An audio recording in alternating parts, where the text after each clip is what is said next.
From the newsroom beneath Castle Rexworth, overlooking the Rexworth estates, I bid you all good morning, good afternoon, good evening, wherever you are, and whenever you are.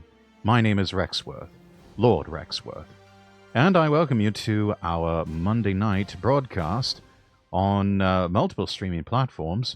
We are streaming now live on Twitch, YouTube, Kick, Twitter, and we are also live on Rumble.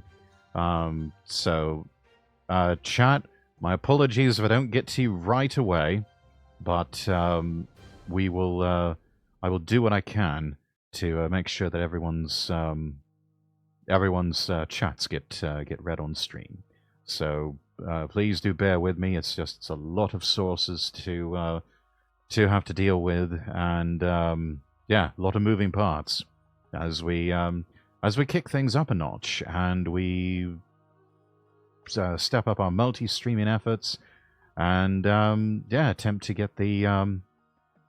get more channels monetized. Still a bit of a long slog with the YouTube channel, but we will get there at some point. We are, however, getting awfully close to getting the Kick channel monetized. We're at 40 followers. We need 75, so about 35 more followers, and we'll be good to go. So, pinned to the top of the YouTube and Twitch chat, do make sure that you follow me over on Kick, and also do give me a follow on Rumble. Screw the rules, I have money! Nox, welcome in. Thank you for the redeem, and thank you for redeeming first. Welcome in, welcome in. Yes, but the offer still stands that if I get to 75 follows and monetization on Kick, I will eat 7 million Scoville rated hot wings or chicken tendies on stream, and I've got good friends like Ross of Vermill and Action Bastard, and even Lorelei Chow, who have agreed to suffer with me. Rosso was kind enough to send me a link for something called The Source. It is $100. It is currently sold out, so I have to wait till it becomes available again. And it is 7.1 million Scoville units hot sauce.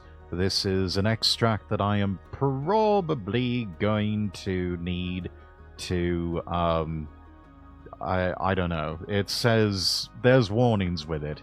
It says, to be used as an additive. Do not eat straight from the jar. Do not get this hot sauce on your hands or spray it where kids or pets are playing or located. Do not consume directly. When spraying, wear safety glasses and gloves to make sure that you don't get it on your body anywhere. And it even... Blimey, they even sell a lockable display case for it. Oh my god. But yes... that is the plan. So help me to get to 75 follows on Kick so that we can get the channel monetized, and I will suffer for your pleasure. Oh no, it's that dangerous, yes.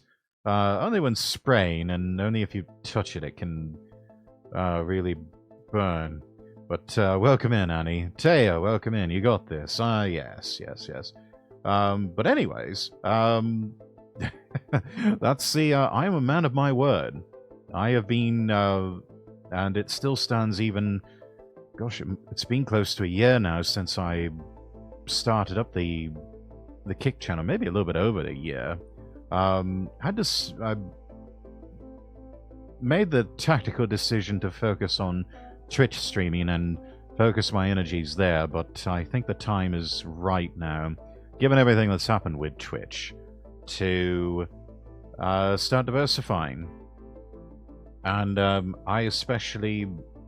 believe in the free speech mission of platforms like Rumble and Kick.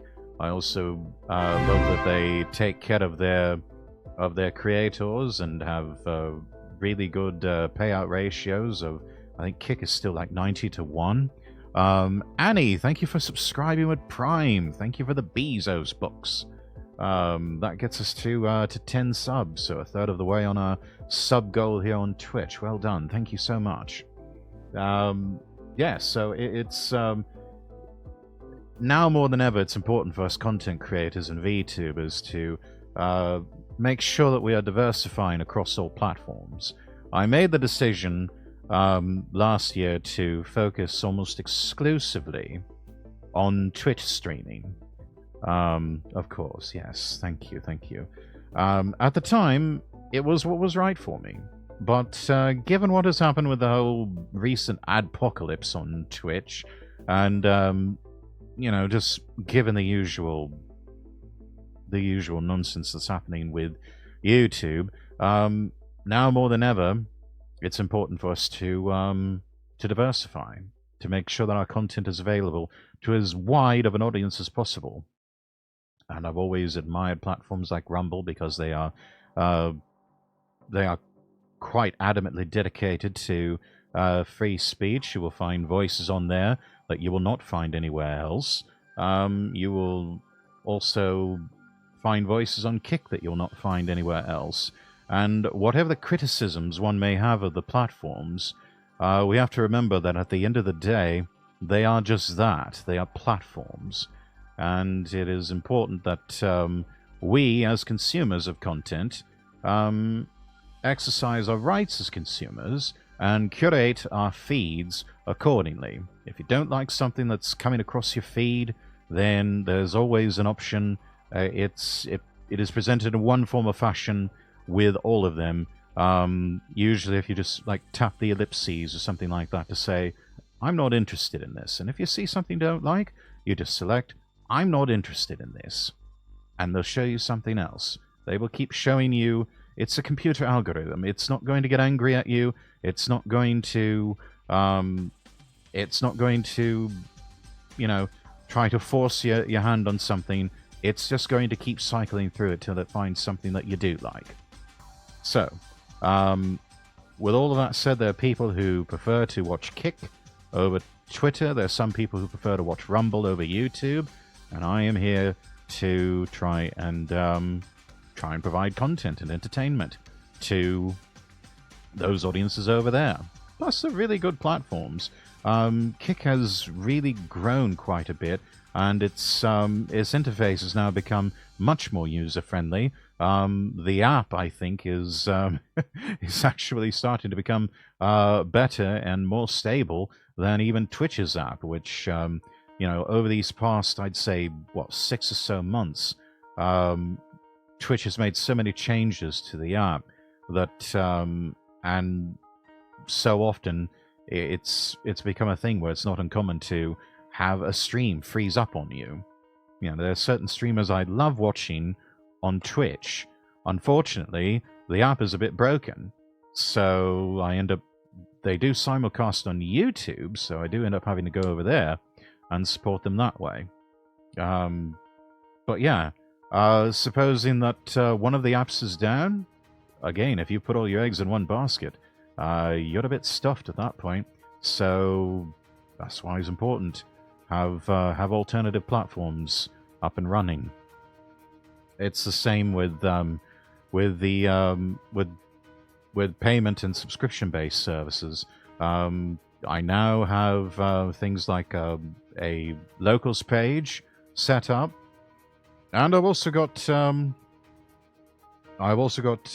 Subscribestar set up as well, because you never know when Coffee is going to decide to go off their meds and go completely mad and say, hey, we don't like VTubers anymore. We don't particularly like that stuffy Brit VTuber that is perhaps saying things or talking about things we don't like. Or maybe he's friends with certain people that we don't like. Got to get rid of him. So it's good to have a backup plan. Always have a plan B. Always have a couple of trick aces in your back pocket. That's always been my words to live by. So, with all that said, let's put the usual links up there. You can find everything from the socials to the streaming platforms to even places where you can go and subscribe and support me directly by going to lordrexworth.com. That is lordrexworth.com. You will also find a link to the Discord where you can hang out with me and the rest of the nobles whenever I'm not streaming. Let's see, what else? Do make sure that you're following me on Twitter, twitter.com/Lord Rexworth, or x.com/Lord Rexworth. Let's see, I did mention the coffee page. I do have custom comms open. The link, you just go to... You can find the link to my coffee page on lordrexworth.com. If you're in Twitch chat, it should be showing up automatically. Ko-fi.com/Lord Rexworth, and I think actually that should take you there directly. ko-fi.com/Lord Rexworth. And then if you happen to feel generous, you know, maybe you're one of the fortunate few in this economy, you got a little extra bob with you, and you want to spoil his lordship with a nice little Christmas present. Well, I'd be greatly appreciative of that. It's not required, but it's always appreciated. Throne.com/Lord Rexworth. Throne.com/Lord Rexworth. And with all of that out of the way, let us do the news.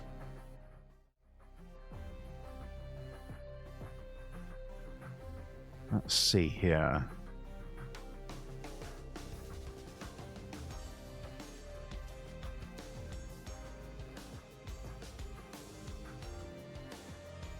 I think I want the Lord to give me a little present.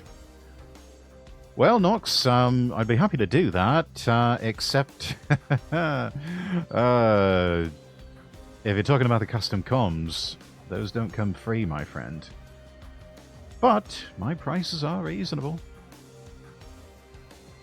Anyway, let's start with a couple of things that have been making the rounds.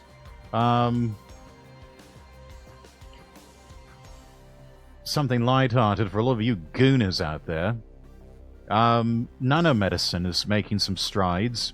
What you're seeing here on your screen is a little nanite robot helping a lad swimmer with some mobility issues to make it into the egg.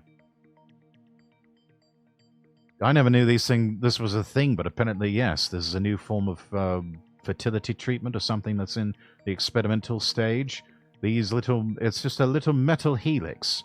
It's on a near nanite scale.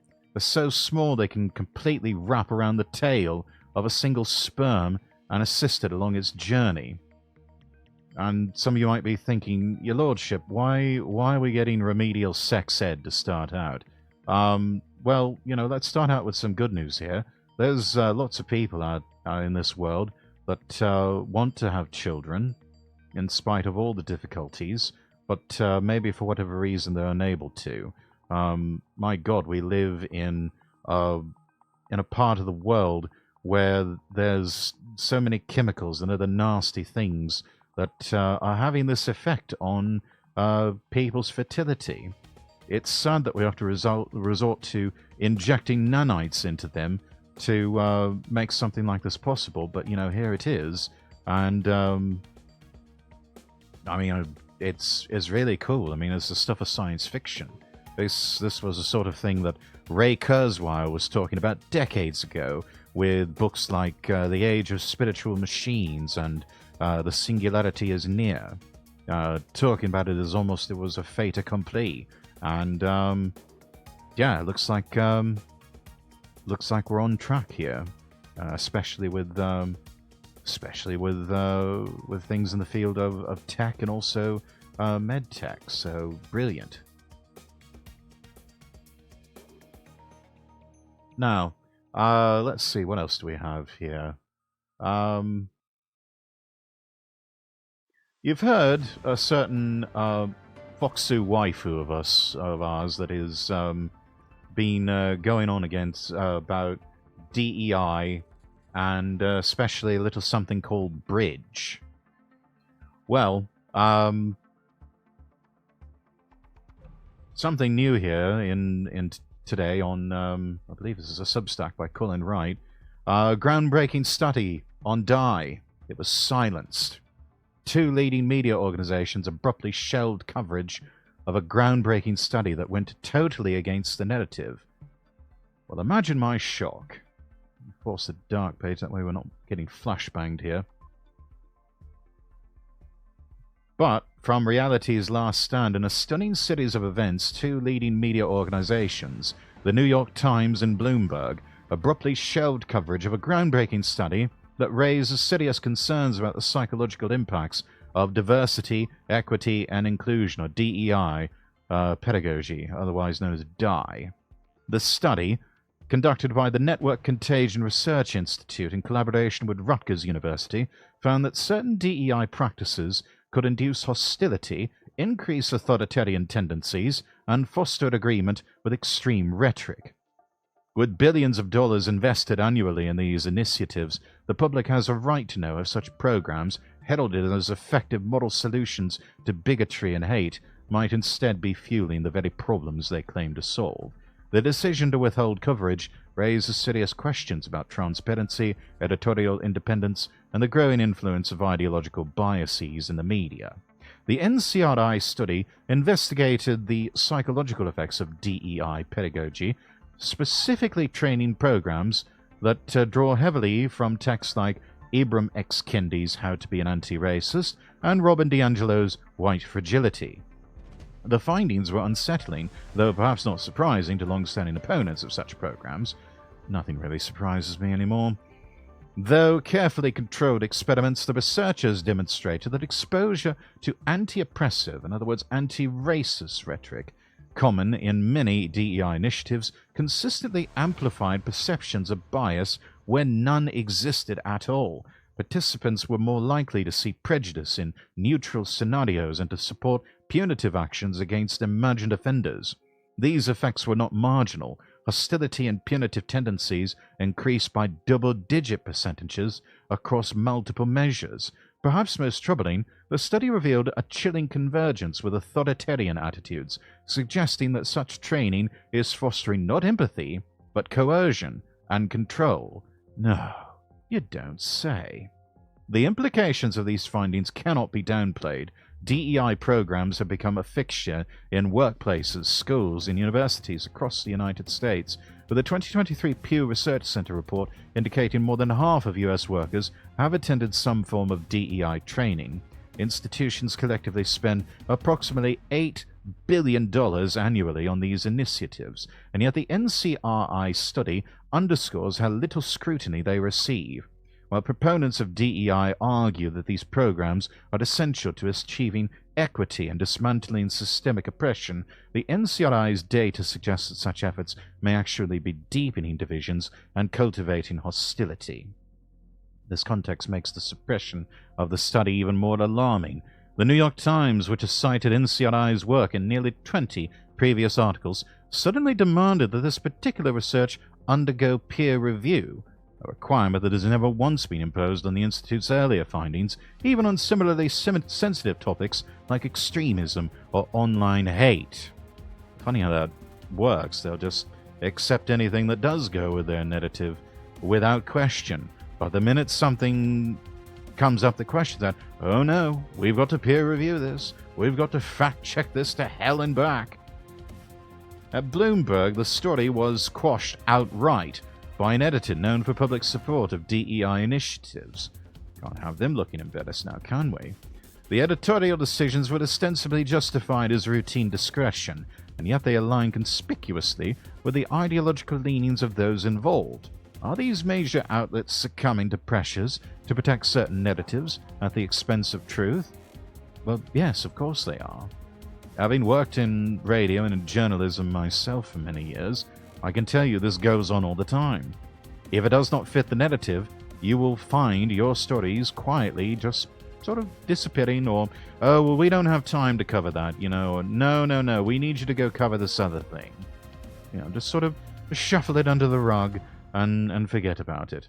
For Joel Finkelstein, the NCRI researcher leading the study, the editorial reversals are as revealing as the data itself. In communications with reporters, he described the findings as sobering, with likely impact for DEI policy, as well as congressional impacts and potentially civil litigation. There honestly does need to be civil litigation. I think that and only that would probably bring an end to this monstrosity once and for all. And even then it would probably find some way to come back in some form of fashion. It's like this terrible case of athlete's foot. You just can't get rid of it. Or like a really bad STD. Finkelstein further stated that this seems like an effort to suppress research that challenges prevailing narratives around DEI and worryingly implicates standard practices but egregious harms. It seems like? No, it is. The harm in question goes far beyond the scope of individual programs. Across multiple experiments, the study documented a consistent pattern. Exposure to anti-oppressive DEI rhetoric heightened participants' tendency to attribute hostility and bias to ambiguous situations. In their effort to be anti-oppressive, they start to feel oppressed, even though they're not. And they see hostility and bias where none really exists. So, is this really fixing a problem? Or is this just a racket that's trying to stir up more trouble so they can make more money? In one experiment, participants read excerpts from Robin DiAngelo and Ibram X. Kendi, juxtaposed against a neutral control text about corn production. Afterward, they were asked to evaluate a hypothetical scenario, an applicant being rejected from an elite university. Those exposed to the DEI materials were far more likely to perceive racism in the admissions process, despite no evidence to support such a conclusion. They were also more likely to advocate punitive measures, such as suspending the admissions officer or mandating additional DEI training. Oh, is that all? Thought they would be calling for their summary execution.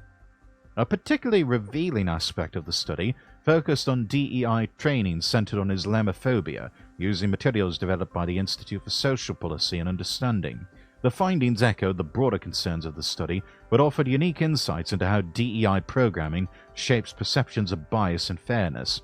Participants were presented with a scenario involving two fictional individuals, Ahmed Akhtar and George Green, both convicted of identical terrorism charges. When participants were exposed to the ISPU-inspired training materials, their perception of Ahmed's trial was significantly altered.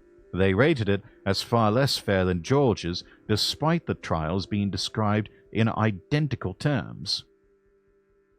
This discrepancy highlights a core issue with DEI narratives that emphasize systemic oppression. By priming participants to see injustice against specific groups, these trainings appear to cultivate a hostile attribution bias, a tendency to perceive prejudice and discrimination even where none exists.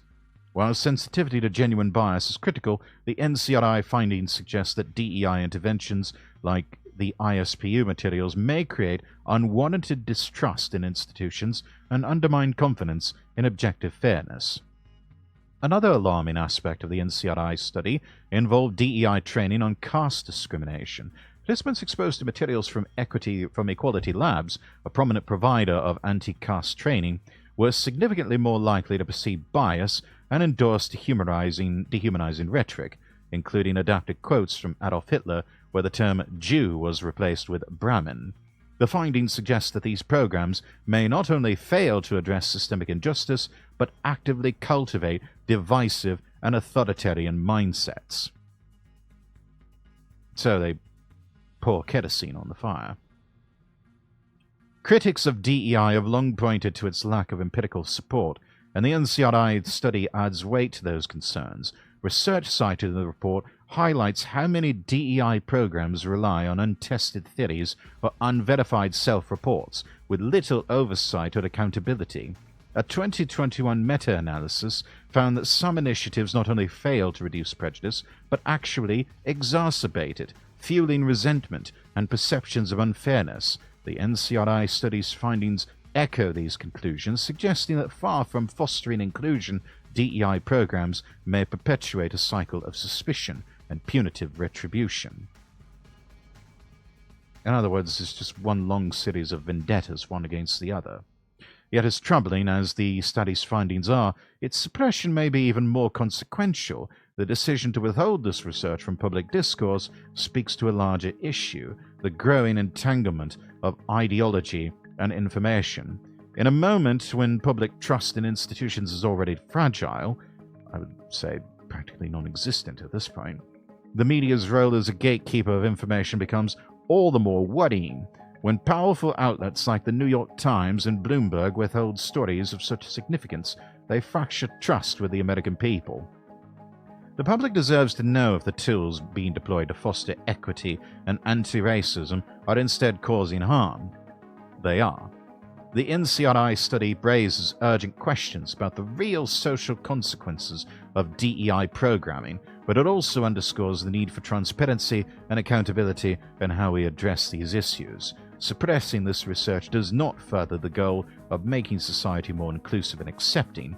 If anything, it undermines it. As DEI programs continue to expand across schools, workplaces, governments, the stakes could not be higher. Whether this research sparks a broader reckoning or remains buried will depend on whether institutions and the media that hold them accountable are willing to confront uncomfortable truths. It's a conversation that we all need to have. We really need to have it. But the measures that have been undertaken, not just since 2020, 2016, but I would dare say since 2012 or even as early as 2008, answering that question of whether they've done more harm than good, I think they have. I really think they have. And so it's, yeah, but we need to have that conversation. And there's a lot of people out there that need to have that come to Jesus moment. That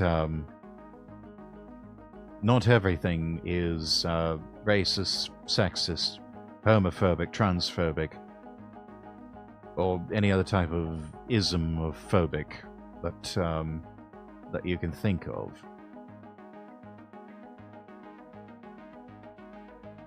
If anything, the past few months we've seen a repudiation of that sort of attitude and these sorts of things.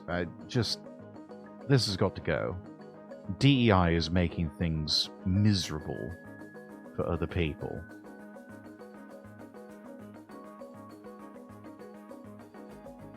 And it's just making everything worse.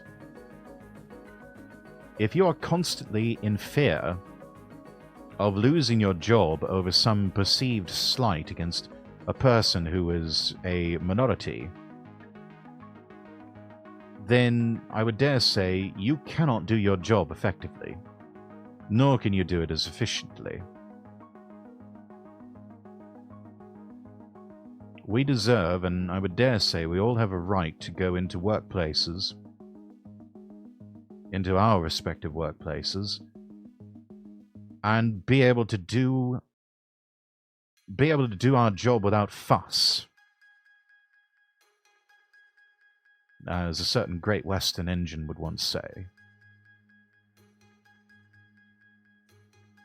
We deserve to be able to go in and do our jobs without fuss. And without fear of losing our livelihoods just because of a mere misunderstanding, or someone taking something that we say the wrong way, or taking something that we do the wrong way, or even just straight up making up out of whole cloth accusations that are completely and totally without merit. We have put up with enough of this nonsense, and it's time for it to end. And it's time for a lot of people to just grow the fuck up.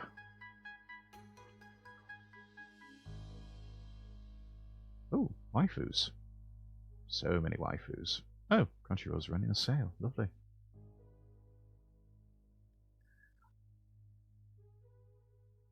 Let's make sure that we're caught up on chat.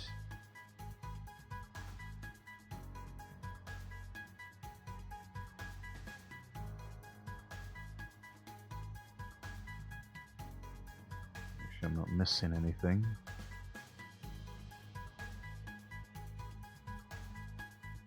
Okay, we're good.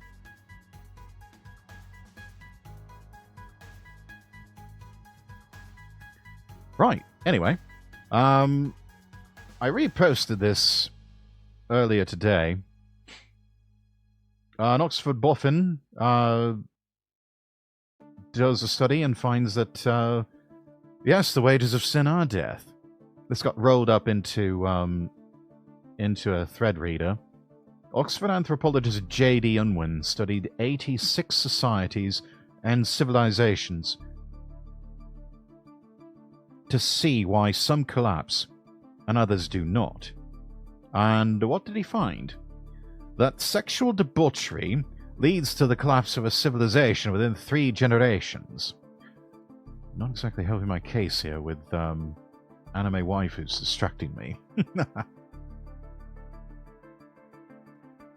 Unwin defined 4 categories of cultures.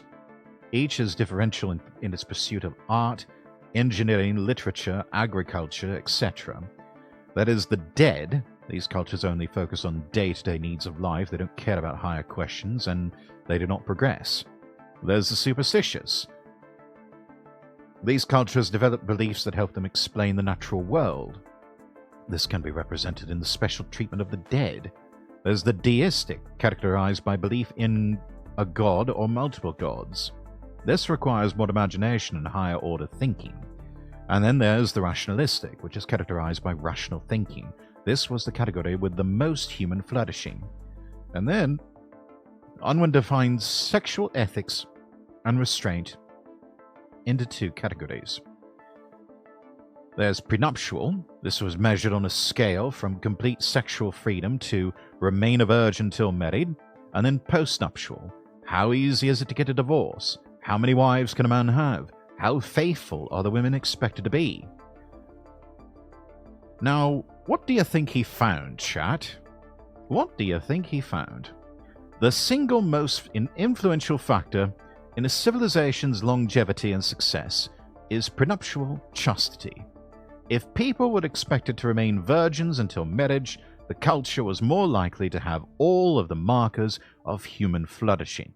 They were more likely to be an advanced civilization. What was the best combination resulting in a culture that exceeds other cultures? Well, you probably won't be surprised. Prenuptial chastity combined with absolute monogamy. Absolute monogamy means one spouse for life. Now, why was prenuptial chastity the most important? In cultures where virginity was no longer expected, within 3 generations, the following disappeared: absolute monogamy, deism, and rational thinking. Without prenuptial chastity, people usually regress into the lowest dead category as they become interested only in their own wants and needs. They become slaves to their appetites. Cultures that have embraced total sexual freedom collapse within 3 generations. They might limp along for a time, powered by some momentum, but eventually they are conquered or taken over by another culture. In the West, the sexual revolution started in the late 1960s. 3 generations, about 40 years each, from then would put us in the 2070s. Are we on the way to collapse in the West?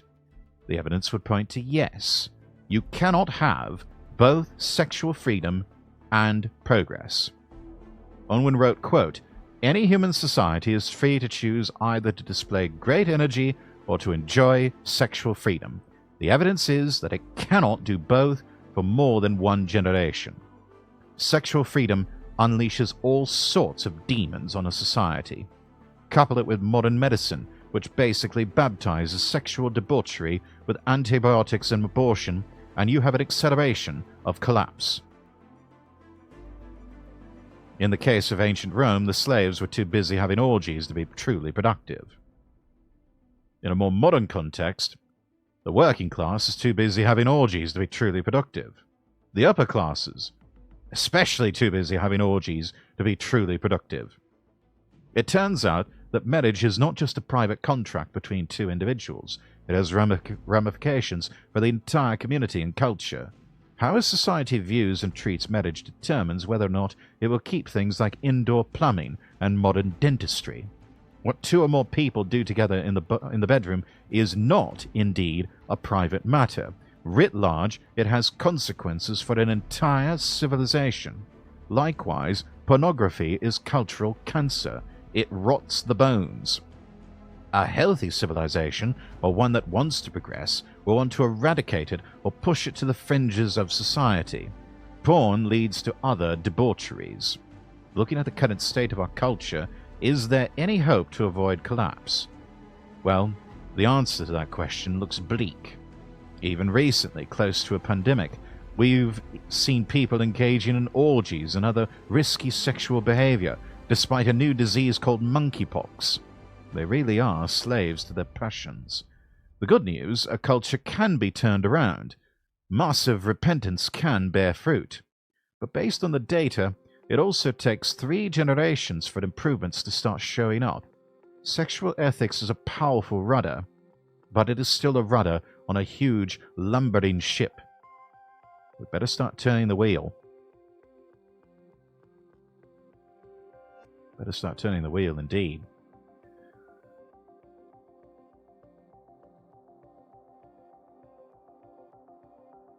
I had heard this reference to me once before, but instead of the sexual revolution, it was said that feminism within 3 generations leads to complete societal collapse. But feminism and sexual revolution, they both occurred at the same time. Both of them yielded the same fruit. Both of them joined at the hip.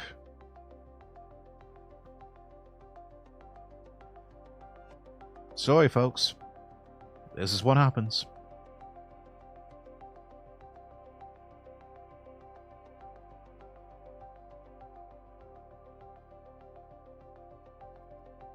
In a sign of our rather bleak and Malaysia economic times, of course it's dark here, we've got something new, a new trend called underconsumption core. A hot new trend about living with less. We've seen it for years now, the perfectly lit unboxing videos, the 5-part clothing haul reveals, and the I just needed a new shade of blush videos all over social media that have somehow convinced us we must fill our lives with things. But now there's a movement pushing back, and is about as far from Black Friday frenzies as you can get. It's called underconsumption core, and it is a new social media trend that's making us all ask, do I really need 8 different eyeshadow palettes, or another phone upgrade? And wait, is thrifting a lifestyle now? In a culture obsessed with more, underconsumption core is a quiet counter-revolution, showing that less can truly be more. Young women are leading the way, trading in Sephora splurges for thrifted treasures, DIY fixes, and repeating outfits. Perish the thought. It is about paring down, repurposing, and in some cases, even embracing the extreme. Dumpster diving, anyone?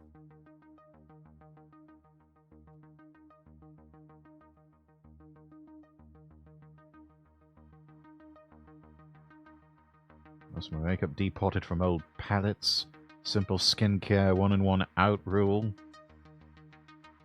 A broken mirror, found it in the trash, still had it for 7+ years. No bed frame, just seemed unnecessary. She really should get a bed frame. It's bad for her back otherwise. Propagating plants, keep them from multiplying. Blank walls. Well, that just looks depressing, doesn't it? I mean, my god, you don't have to be that underconsumptive. You can put up a picture or something. Jesus. Let us be clear, underconsumption core is not about deprivation. Really? Isn't it, though? It's about defining your needs on your terms. That sounds like copium. It's asking, does this actually serve me, or will this really make my life better? Okay, fundamental questions. They are fair. But beyond scrutinizing each purchase, this trend also pushes for organization and visibility with everything you own. After all, how will you know you don't need another pair of tweezers if the first set is buried in the back of a drawer somewhere? Let's see. Let's unmute the audio for this one.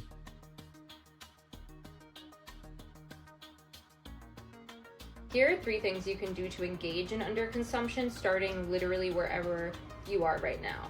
Number 1, and this is really important, is declutter all of your belongings, go through them, and keep only the things that spark joy for you and the things that you feel like your higher self would own.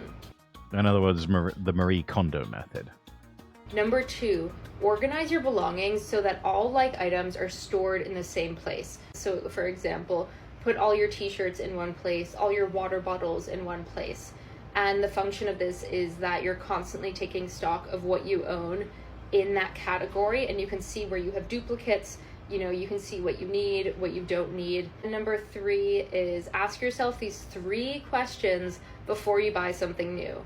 So, is this who I want to be going forward? Would my higher self own this? And do I need...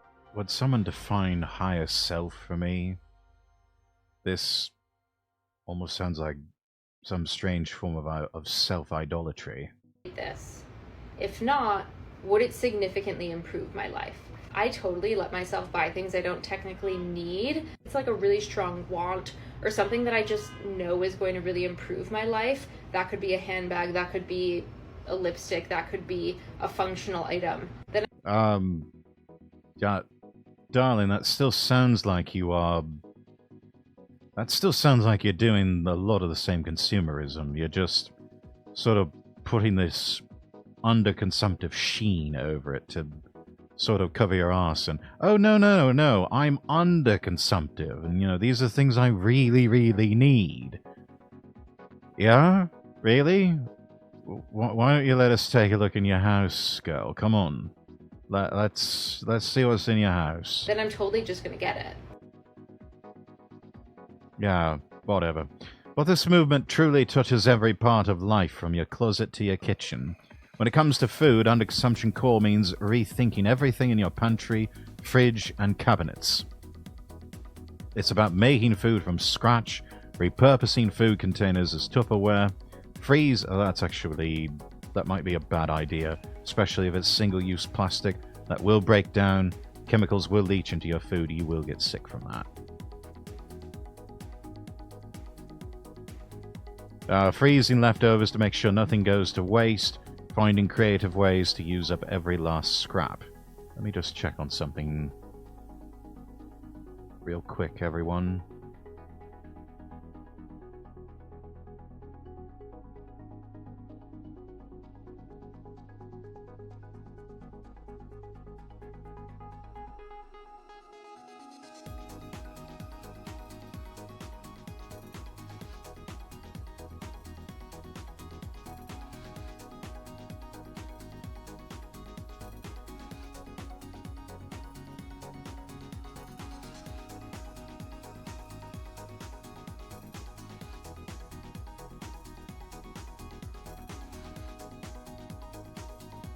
Yep.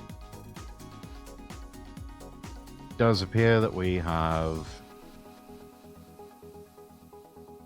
Hang on.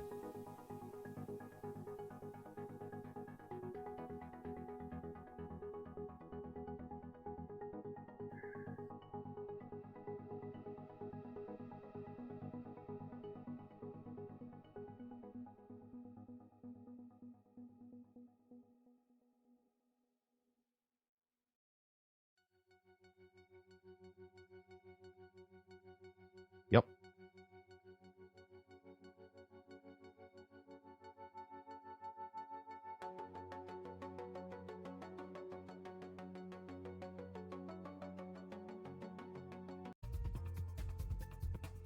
Get the recording restarted here. Yeah, unfortunately I've run into a technical problem of some kind.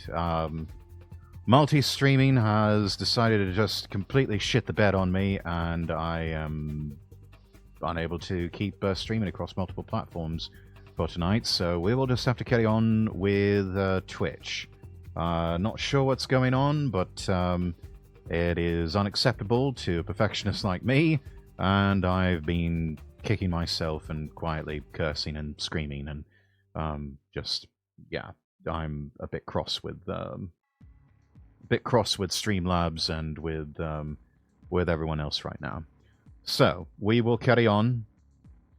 We shall carry on. Anyways, we're talking about underconsumption. A movement that truly touches every part of life, from your closet to your kitchen. When it comes to food, under-consumption core means rethinking everything in your pantry, fridge, and cabinets. It's about making food from scratch, repurposing food containers as Tupperware, freezing leftovers to make sure nothing goes to waste, finding creative ways to use up every last scrap. Let's have a look at this. Food made from scratch. Looks like they're making bread? Byproducts saved in old jars and other containers. Nothing goes to waste.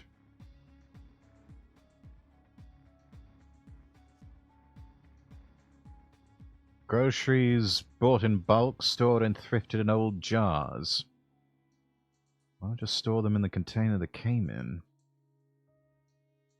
Old cloth napkins and dish towels. Repurpose flour sacks. I mean, a lot of this stuff I'm doing in the homestead already. One of the movement's favorite flexes is driving a paid-off car like it is the latest Tesla model. Forget upgrading to a new model just for the sake of it.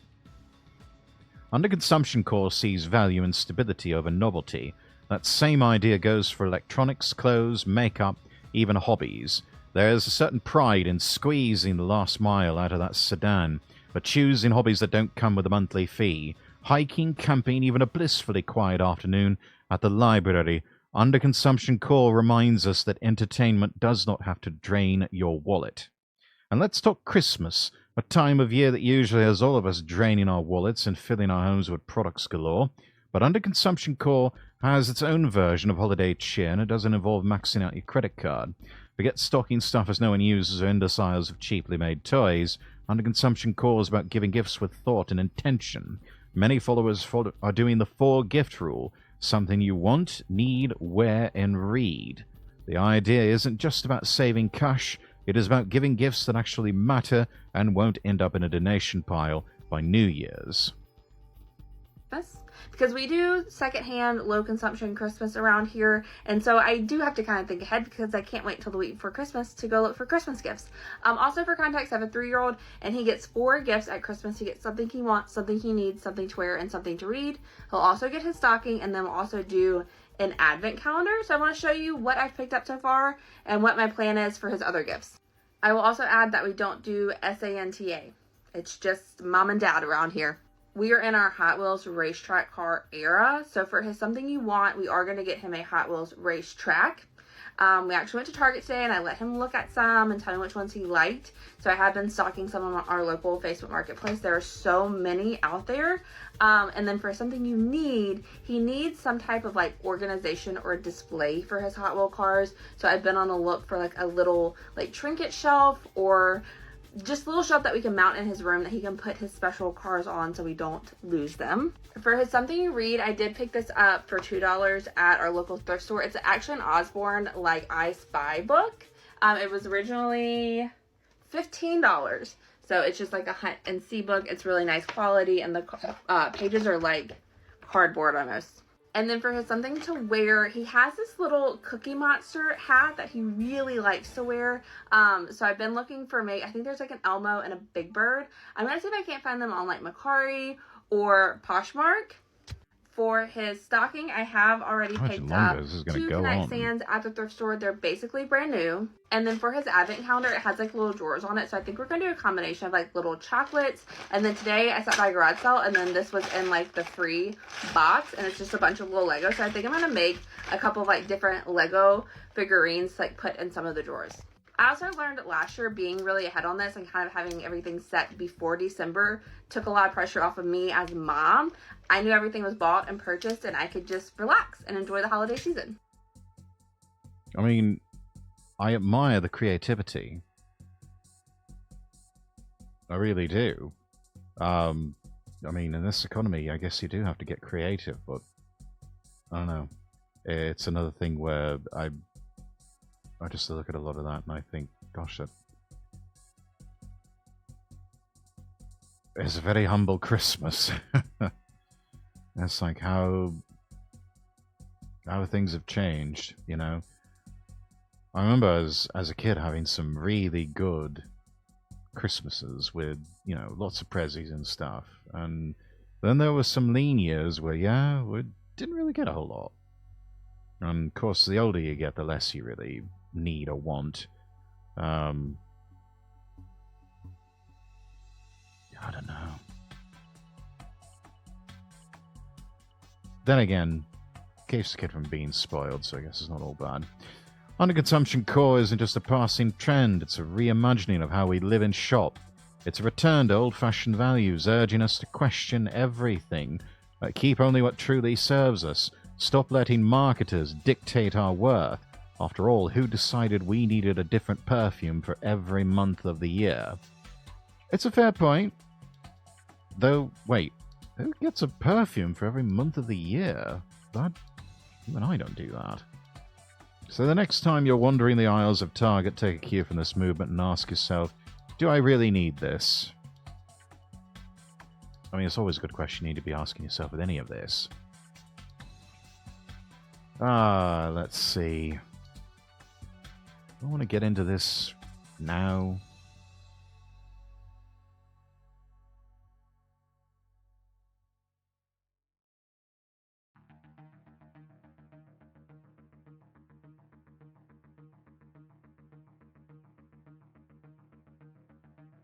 Oh, speaking of lifestyle stories, those of you who have been following what's going on in Britain, there's been a farmers' protest brewing because the British government wants to tax farmers. Basically, they just want to take the land and sell it to BlackRock. But a lot of the farmers are turning out, and many of them are wearing barber jackets. And yeah, it's one of the quintessential things of British rural style. It's been worn by members of the royal family. Prime ministers have worn them. It was even given as a gift to the sitting US President, Joe Biden. But now the barber coat, with its famed olive green wax-coated design, is allegedly finding a new group of fans on the far right. That's according to the woke brigade online, who say the traditional rustic fashion garb is fast becoming a new overt symbol for the right, after thousands of farmers have protested against Prime Minister Keir Starmer's tax grab in London.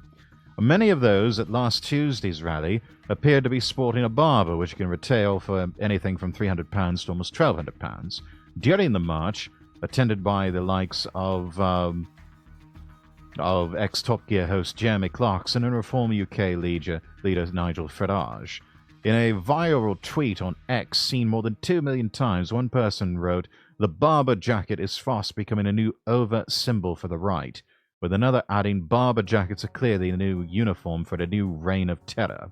According to Vogue, demand for the British fashion label has skyrocketed, driven by the Jilly Cooper effect, following the success of the Disney show based on a popular book. But the items have been a beloved fashion accessory of the royal family for decades, with the late Queen Elizabeth II, King Charles, Princes William and Harry, and the late Mother Diana, the Princess of Wales, all having sported the jackets. More recently, model television personality Alexa Chung revealed her latest collaboration with the British heritage brand, which she has worked with several times over the past 10 years. Rather like that inside lining, that is smart. Yes, we have pictures here from the protests. You see a lot of them wearing barber jackets, or some variation thereof, including Nigel Farage. Queen Elizabeth owned the brand's Beaufort coat for 25 years, famously declined the company's offer for an updated version.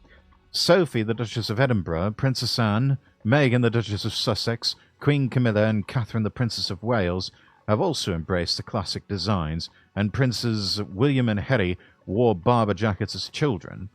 Canadian fashion writer Derek Geese said the jackets have always been vaguely conservative coded, but he wrote on X, "It doesn't mean you can't wear it if you don't share those political views. It's all about knowing the different levels of barber." He said, I don't think its political connotation should prevent you from wedding one if you like the look. You don't have to be a royalist to wed a barber. You can just like the look and wed it because it makes you happy. Sound words indeed.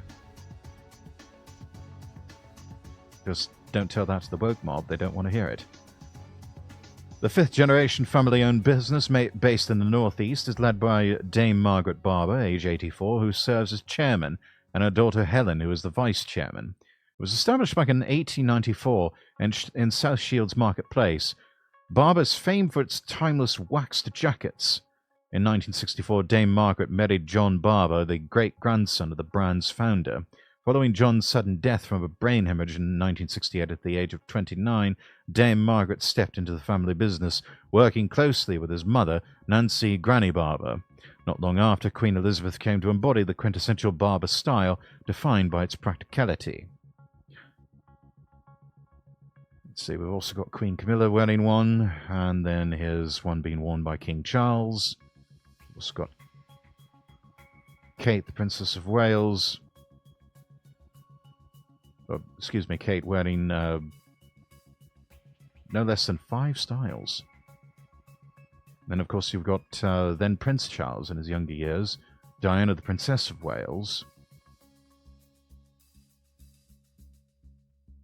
and William and Harry in their younger days.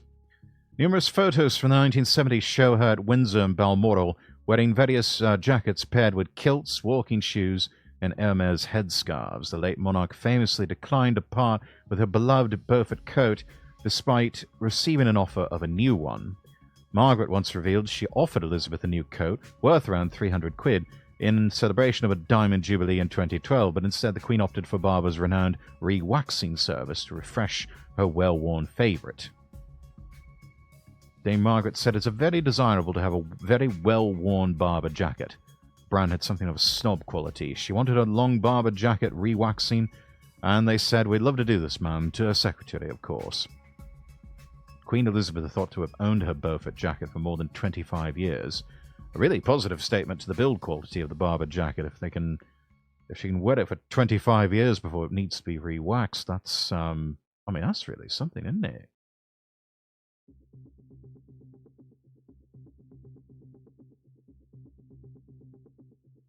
Eminently timeless and quite stylish, no matter who you are.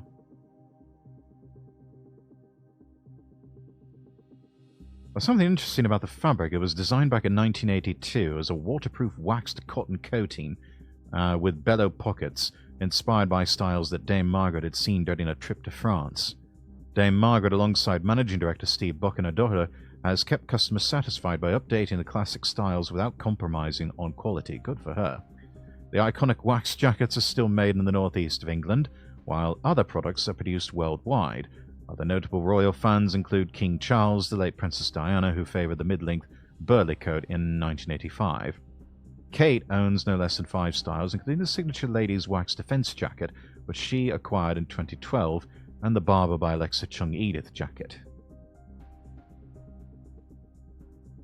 You also have other people like former Prime Minister Rishi Sunak wearing one. This is a photo from 2020. You've got television presenter Holly Willoughby seen wearing a version of the jacket back in 2011.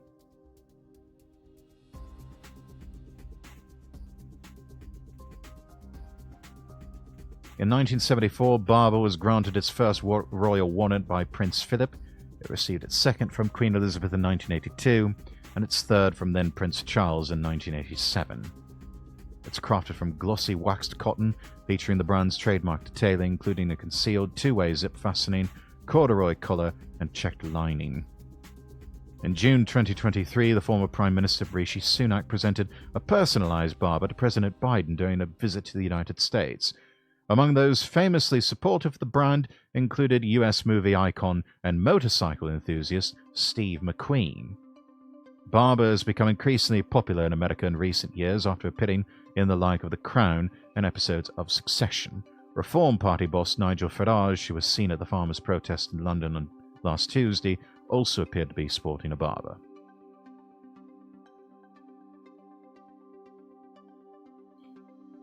Yeah, I can't say it's really a thing of the extreme right. It's just a damn fine vest or jacket. Saying that they're the new uniform for the new reign of terror, they're basically trying to make it uncool. It's just these idiots trying to distinguish themselves from everyone else. Honestly, I would much rather associate myself with people dressed this way than whatever tacky monstrosities these people would have people believe is somehow high fashion. Give me a barber jacket any day. Give me a barber jacket any day.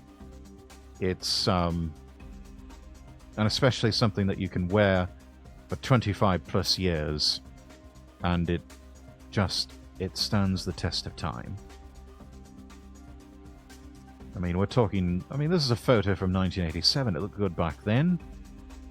These are recent photos of Princess Kate. This is a fairly recent photo of His Majesty the King wearing a barber jacket. I mean, it looks good yesterday, today, and will look good tomorrow. Especially these quilted vests. These are very smart. I like these. It's an old money style. It really is an old money style. And I think that's a good thing. We need more old money fashion in this world. Classy stuff.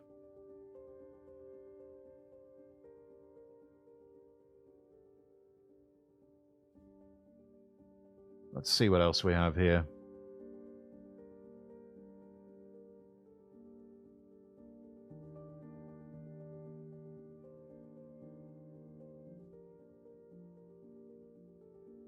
By the way, those of you who were watching previously, if you wouldn't mind hitting refresh on your browser, if at all possible, or refresh the stream on your phone, because so far it's showing we have less active viewers than we really do.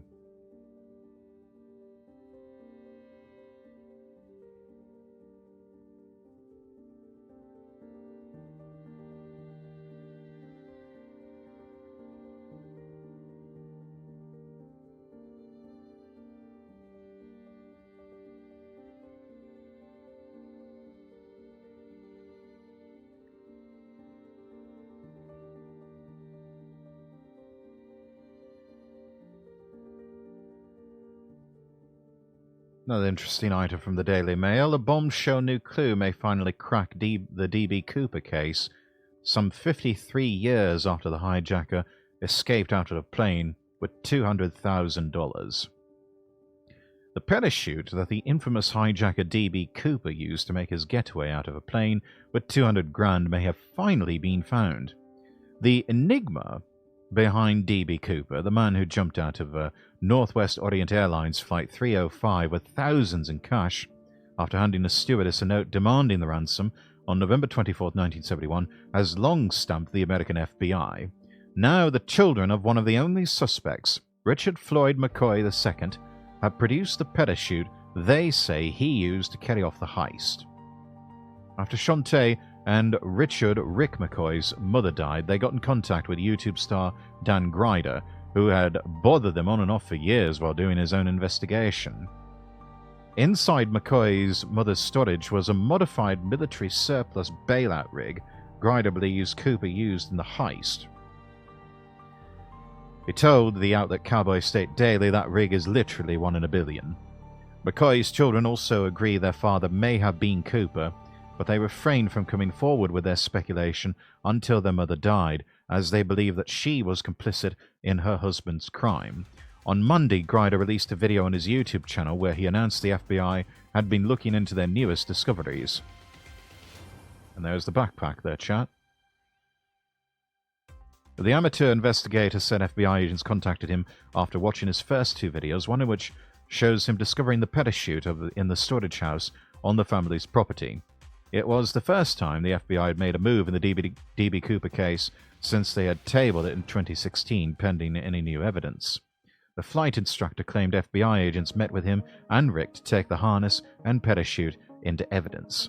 They also were interested in a logbook Shante found that aligned with Cooper's hijacking over Oregon, as well as a Utah hijacking McCoy was convicted of that took place months after the Cooper case.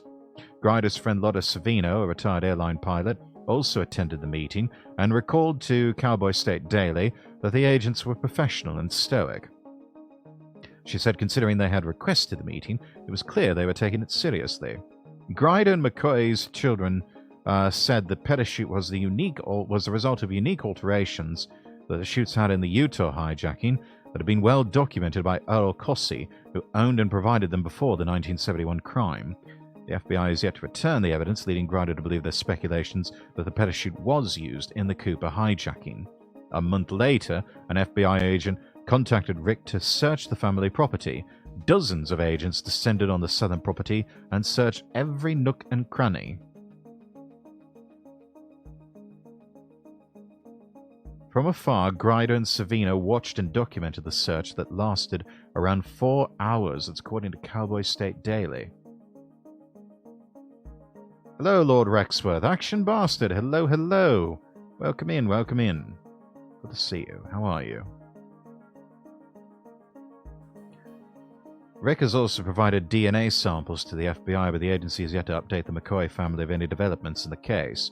McCoy's name has been thrown around among the sleuths for years, and many believe the late man who died after escaping prison is the famed hijacker. Many believe this is due to the near-identical heist McCoy pulled off in Utah just 5 months after the Cooper heist. In April 1972, McCoy jumped from a United Airlines flight flying over Utah after demanding $500,000.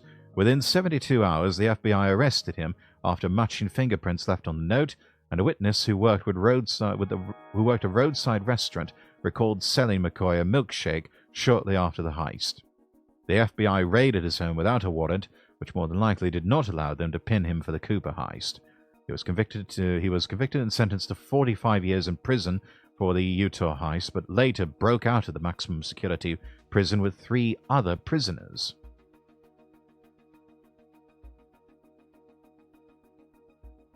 Two were caught within days, while McCoy evaded arrest for 3 months. He was later shot by police in 1974 in Virginia Beach, Virginia. Although it's widely believed McCoy was the culprit of the Oregon heist, not everyone agrees with that assessment. Retired FBI Special Agent Larry Carr, who took over the case briefly in 2007, does not believe the hijacker could have possibly survived the fall, even though Grider has done it in the past himself.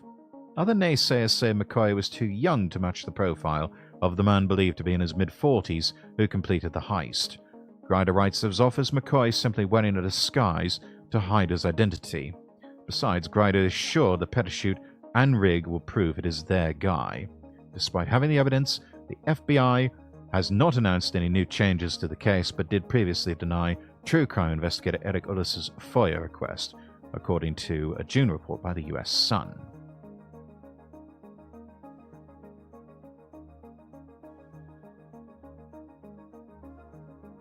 That'd be good. I see you're doing the news. Yes!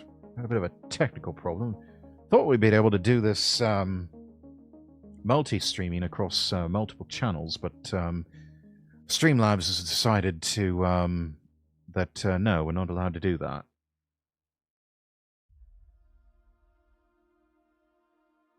Anyway.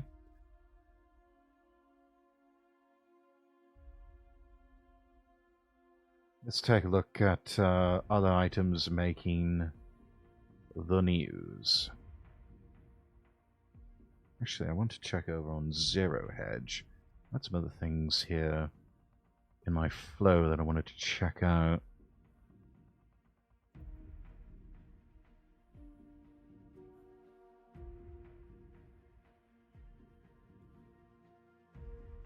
Oh, yes.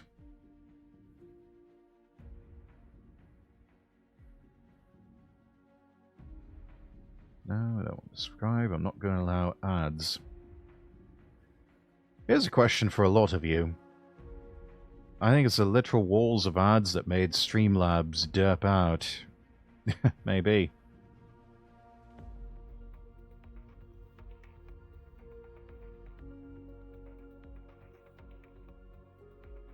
Anyways, question for everyone in chat. When is the last time you ever watched regular television? I know for me, aside from maybe watching Jeopardy or Wheel of Fortune with the family at dinner time, I really don't watch television anymore. Willingly, that wasn't background noise in a break room. It's been years. Exactly. Younger and younger Americans are apparently turning off the television, and I imagine this is a trend with people all around the world. This is from Zero Hedge, as streaming services such as Netflix, Amazon Prime Video, and Disney Plus have taken up a huge chunk of television consumption in the United States. Traditional TV is finding itself under increased pressure to defend its place as the go-to medium for entertainment, distraction, and information. While people still spend a lot of time watching live and time-shifted TV on average, Statist's Felix Richter notes it's largely due to heavy TV usage by Americans aged 65 and above, who watch roughly 10 times as much traditional TV as young adults do. Share of respondents saying they don't watch traditional TV, either broadcast, cable, or satellite, by age. Just under 30% if you are over the age of 55. Age 45 to 54, 38%. And it just keeps going up and up and up. The younger demographics you get, 35 to 44, 43%. 25 to 34, 46%. 18 to 24 years, 50% of them don't watch TV. Easy answer as to why. There's nothing good on. Exactly. I mean, they do have channels that play old favorites, but I mean, you can still get a lot of those on certain streaming services if you know where to look. Or if you choose to ride the high seas.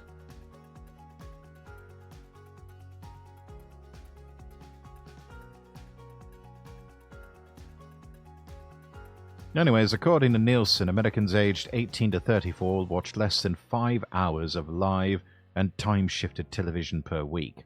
At the other end of the scale, those aged 65 and older, the boomers, watch more than 40 hours on average.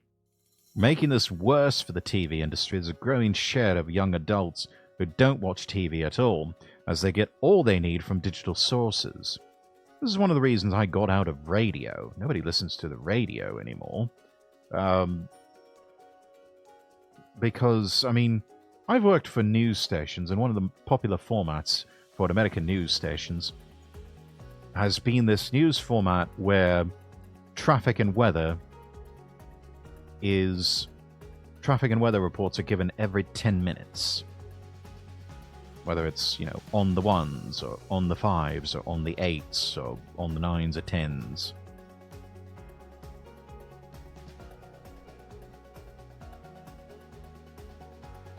We don't really need that anymore. Because, as far as traffic reports go, we can check Google Maps. We don't really need weather reports anymore, because we can get it in an instant on our phone. The latest news, we have our own curated feeds for that. Sport, same thing. Was about to ask, why would people need that many updates unless it's 9 or 5?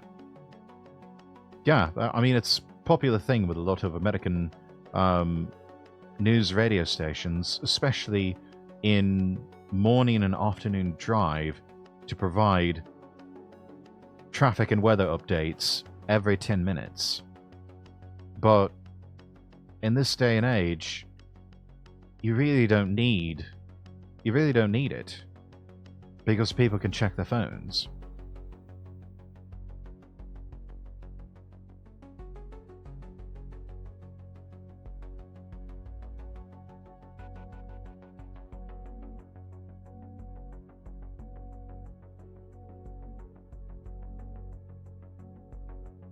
As we see here in the chart, 50% of 18 to 24-year-olds in the US say they don't watch any traditional television,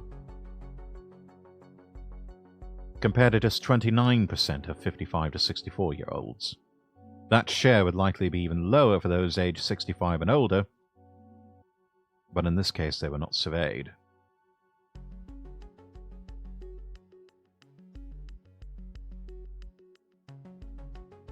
Elon Musk is quite right when he says we are the media now. Because the younger generations, they're just not watching the media anymore. Nor are they watching their programs anymore. People's idea of entertainment these days is to watch YouTube videos or binge watch something on Netflix, or Prime Video, or Disney Plus, or Hulu.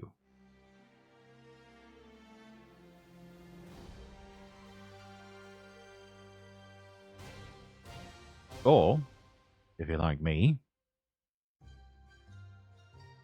you like watching VTubers, whether it's short form content or live streams like this one, when we can get things to bloody work. So many legacy media people got butthurt from Elon's statement. Oh yes, I think I saved a tweet or two of that.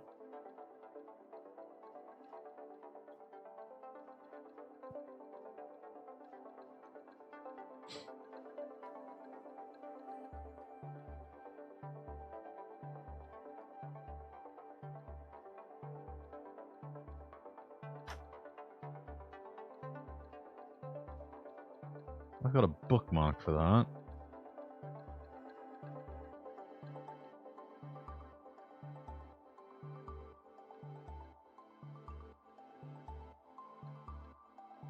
There we go. Yeah. Elon Musk. Yeah, whatever, Lamau. You are the media now, and the legacy media know it. New Axios CEO melts down over Elon Musk telling X-users you are the media now, and tries to mount a passionate defense of dying legacy media. Let's listen to this stupid twat. Everything we do is under fire. Elon Musk sits on Twitter every day, or X today, saying like, we are the media, you are the media. My message to Elon Musk is, bullshit, you're not the media. You Yes,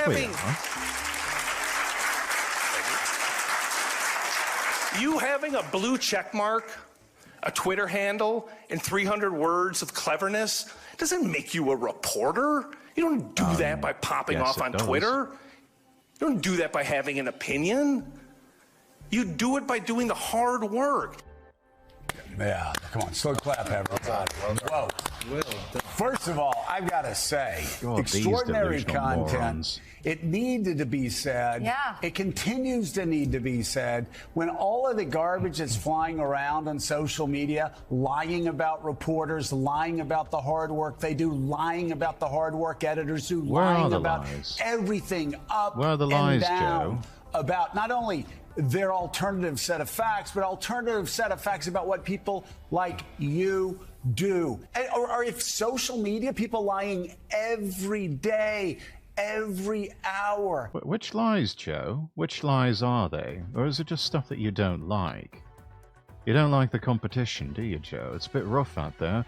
I know it's quite difficult. You and the missus, you know, having to go to Mar-a-Lago with your hats in hand, begging the president-elect to be frenzies with you again, and in the meantime, your entire network is going to get spun off from Comcast, and You know, you've already got one of your colleagues, Rachel Maddow, having to take a $5 million pay cut, and you're scared that you might be next.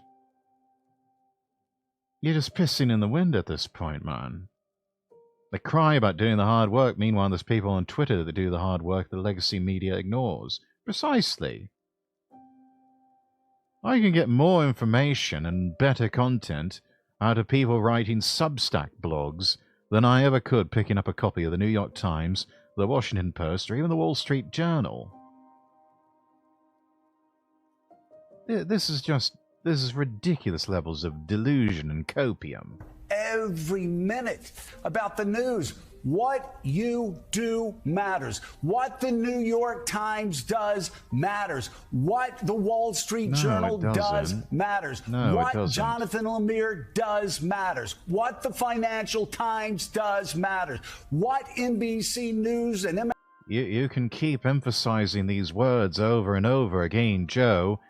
It doesn't make them any more true. The copium salesman says, these people are putting my kids through college. Lol. Oh, God, it's just pathetic to see these people flailing so desperately. MSNBC reporters do matters. It matters. No, it doesn't matter, Joe. You and the missus there, you don't... I'm sorry, you don't matter. Well, that's a minute and 41 seconds of you people just doing proverbial jerk-off hand motions for each other.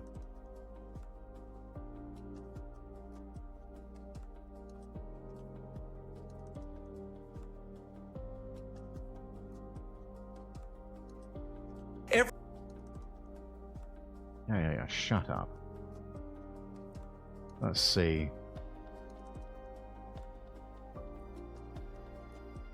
Some other interesting things found on Twitter while we're here. 9th grade teacher. The holiday season is coming up and we will not be playing Christmas music, saying Merry Christmas, or talking about Christianity.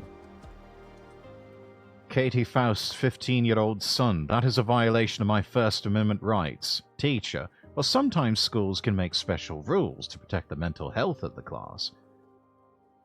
Base 4th Faust. I have a right to free speech and a right to exercise my religion. Teacher. Well, those are the rules for our class, and I will write you up if you break them. Knows his rights Faust. My parents would be so proud of me if I got written up about this. The next day. Teacher. So I want to let you all know I was mistaken yesterday. You are allowed to say whatever you like about Christmas. We don't know if this actually happened, but good on the children and good on the mum for raising the kids right, yeah? Based Faust, yes. Based. Mega based. A minute 41 of them going re. Let's see. Oh yes, Connor's got a video about I watched it earlier today. The whole we need to talk about the Iron Mouse situation. I don't really have much comments on it. You know, I agree. You know, people really need to stop being dicks to Iron Mouse. It's just coping and seething over the fact that their guy didn't win some stupid award that in grand scheme of things, not really going to matter much. Too many stupid people think the entire internet is 4chan. Yeah, probably not too far off the mark.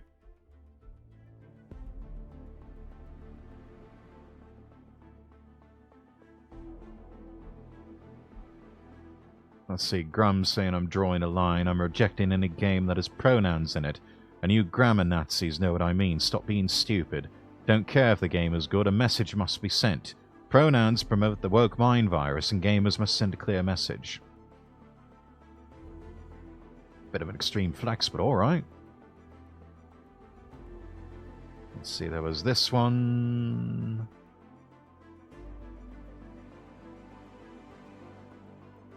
Oh, yes. Those of you who are part of the Castle Rexworth Discord will know that I became quite triggered over the new Jaguar ads. I believe it was Jack who posted this in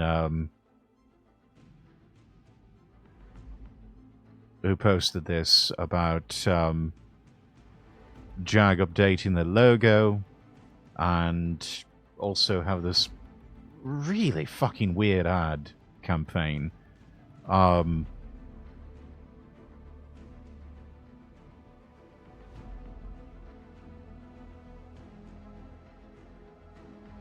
And yeah, what they've shown is just I absolutely fucking hate it. It looks terrible. You know, you've got things on their website talking about a seismic change is coming. I don't want a seismic change. I just want a cool car. I mean, literally no one asked for that from them. Just build a fucking cool, stylish car. Something that James Bond, or Simon Templar, or Steve McQueen would drive. You know, they've got these things about, you know, copy nothing, which is just really code for we're going to shit all over our legendary heritage and design and performance and just start to make it all suck. You know, talking about symbols of change. Again, it looks like a symbol of suck.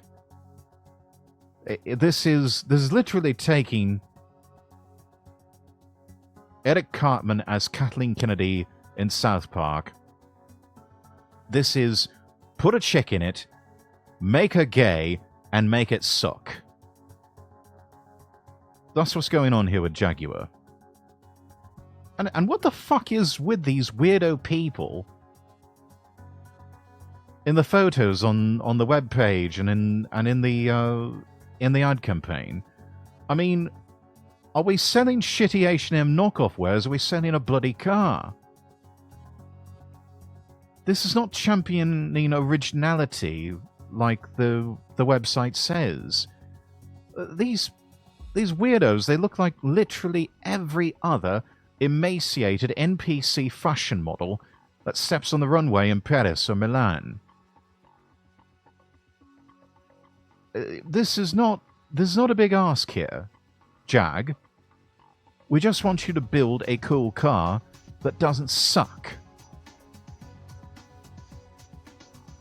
It is like, and I've said this before in the Discord, it is like the Stone Toss comic all over again, where you've got execs and admin in a boardroom somewhere saying, behold, our latest ad campaign. And they've got two people making out, presumably like a gay biracial couple or something like that, and just the word tasty. And an executive asked them the question of, are you sure this will help us sell more burgers? And the ad man asked, burgers? I mean, look, does this even look like something designed to sell a car? No, of course not. This, I don't even know what the fuck this is. But it just... it's so stupid. And anyways, you've got this headline in the Daily Telegraph. Jaguar boss says criticism of new advert is vile hatred and intolerance. Riley Gaines responding, no, it's not about intolerance. Have you considered when people are shopping for a car, they are typically focused on affordability, practicality, and safety, not diversity, equity, and inclusion. Please kindly return to reality. And then we've got this over here. The man behind Jaguar's new woke rebrand is a BLM-supporting American designer. Well, there's 2 red flags already. Supports BLM and is an American, not a Brit. He's bragged about establishing over 15 DEI groups at the car maker. This is Santino Pietrasanti, previously boasting about his push for diversity at Jaguar, saying, quote, We are passionate about our people, and we are committed to fostering a diverse, inclusive, unified culture that is representative of not only the people who use our products, but in a society in which we all live. Again, insert jerk-off hand motion. I really don't give a shit. Just sell me a good fucking car.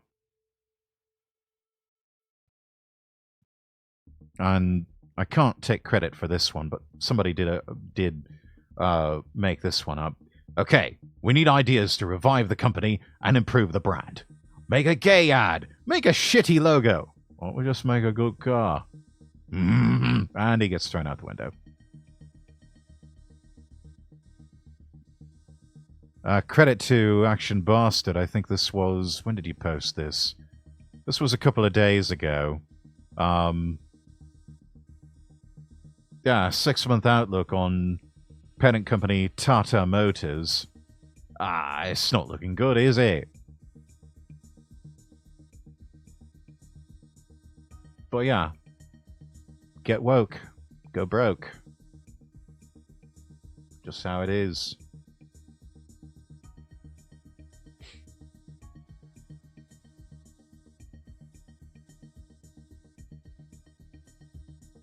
Let's see, what else do we have here? Oh, funny meme. Being a single guy over 30. Stepdad. Single forever. Fat girls. Asian women. I thought that was funny. Oh. An interesting story. A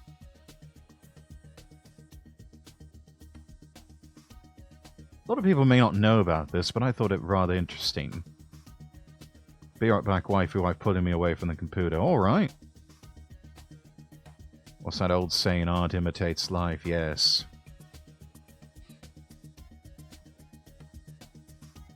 Anyway, this is Mar-a-Lago in 1985. It was a 126-room mansion that, well, nobody wanted. And then the president-elect, Donald Trump, bought it for $7 million. However, it hemorrhaged money for years. Until Trump had a genius idea that transformed it into a $40 million a year cash cow. Mar-a-Lago was not just any property. It was built in the 1920s by the serial heiress Marjorie Merriweather Post. It was designated as a National Historic Landmark. The name translates from Spanish to sea to lake, reflecting the unique location. Well, here's where it gets interesting. Let's back up the tape here real quick. Since 1927, the property has been a symbol of Florida's upper echelon. The brainchild of cereal company heiress Marjorie Merriweather Post. It has long hosted top VIPs from around the globe. People would always say, who were some of the dignitaries and celebrities who were entertained at places like Mar-a-Lago? And the simple answer is everybody. Now, at almost 100 years old, this luxurious resort has truly become the jewel of South Florida. Since 19... Well, when Post died, she willed the estate to the United States government. But then they returned it to her foundation, because they said the maintenance costs were too high. So for years, the property sat empty. No one wanted to take on the financial burden. That is until Donald J. Trump came along. Close to the end of Marjorie's life, she was setting up her properties to be distributed to different areas. Her greatest hope for Mar-a-Lago was for it to become a winter White House for the President of the United States. So in 1964, Marjorie Merriweather Post decided that she was going to just give the estate to the state of Florida. But the upkeep was estimated at $250,000 a year, which of course was a lot of money in 1964. A lot of money back in those days. Close to the end of So in 1985, Trump saw an opportunity that others missed. His initial bid for Mar-a-Lago was denied. So he strategically bought land between Mar-a-Lago and the ocean for $2 million, causing competing interest to decline. The result, he nabbed the 126-room mansion for just $7 million. And then he soon realized why others stayed away. The property was hemorrhaging money. Now, due to its historical significance, there were certain preservation requirements. There's also high-end amenities to maintain. Extensive renovations were needed. There were massive operational costs. For years, it seemed like he made a massive business mistake. And then, the Donald hit on an idea that would change everything. Instead of keeping it as a private residence, he would turn it into an exclusive private club.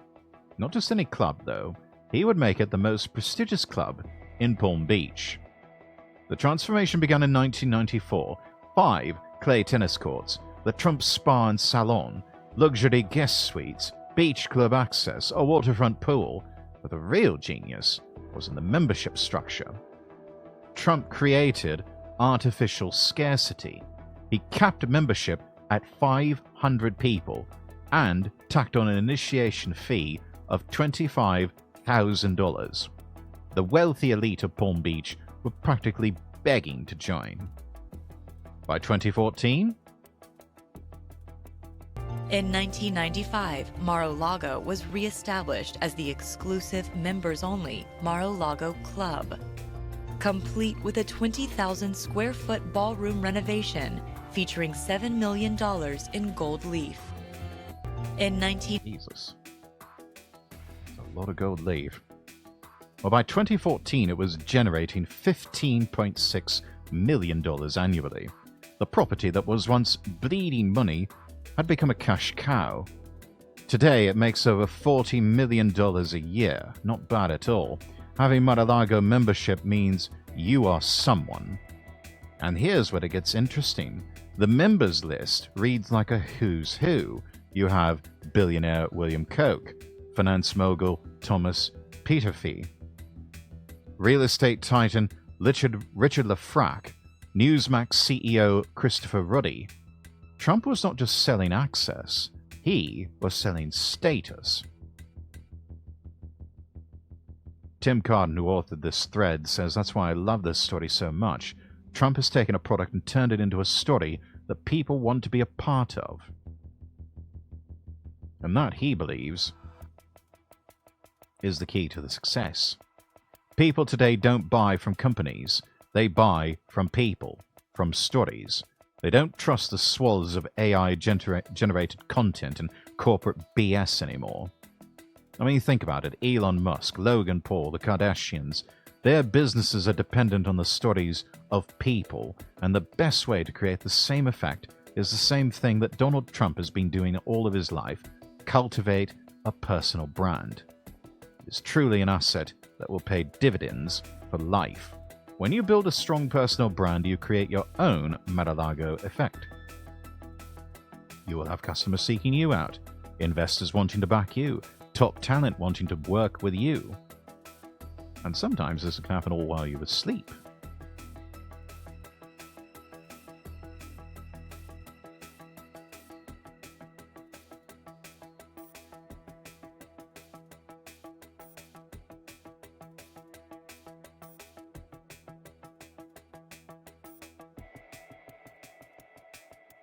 Oh, an interesting story. Those of you may have been following Polymarket for a while, especially in the run-up to the election. Yeah, they got raided by the FBI. And apparently, Kolschi has been doing something a bit shady. Kolschi is one of Polymarket's competitors. They apparently funded influencers to imply its competitor Polymarket and CEO Shane Copeland were engaged in illegal activity.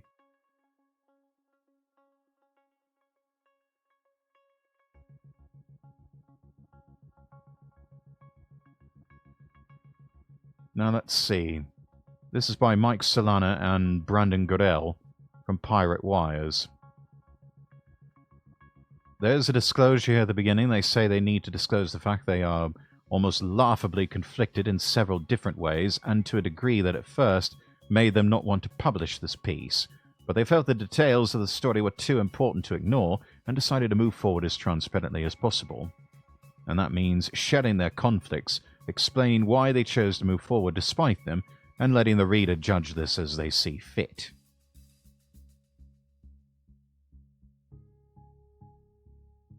Following a 6 a.m. raid at Polymarket CEO Shane Copeland's Soho residence on November 13th, Kolschi, a Polymarket competitor, paid social media influencers to boost news of the raid and push a narrative that Copeland and Polymarket engaged in illegal activity, according to sources close to the matter and screenshots that were viewed.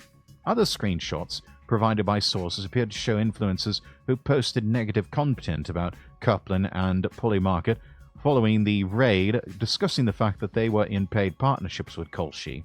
One source spoken to told them that just days after the raid, a third party associated with Kolschi offered him $3,500 to write a hit piece on Polymarket.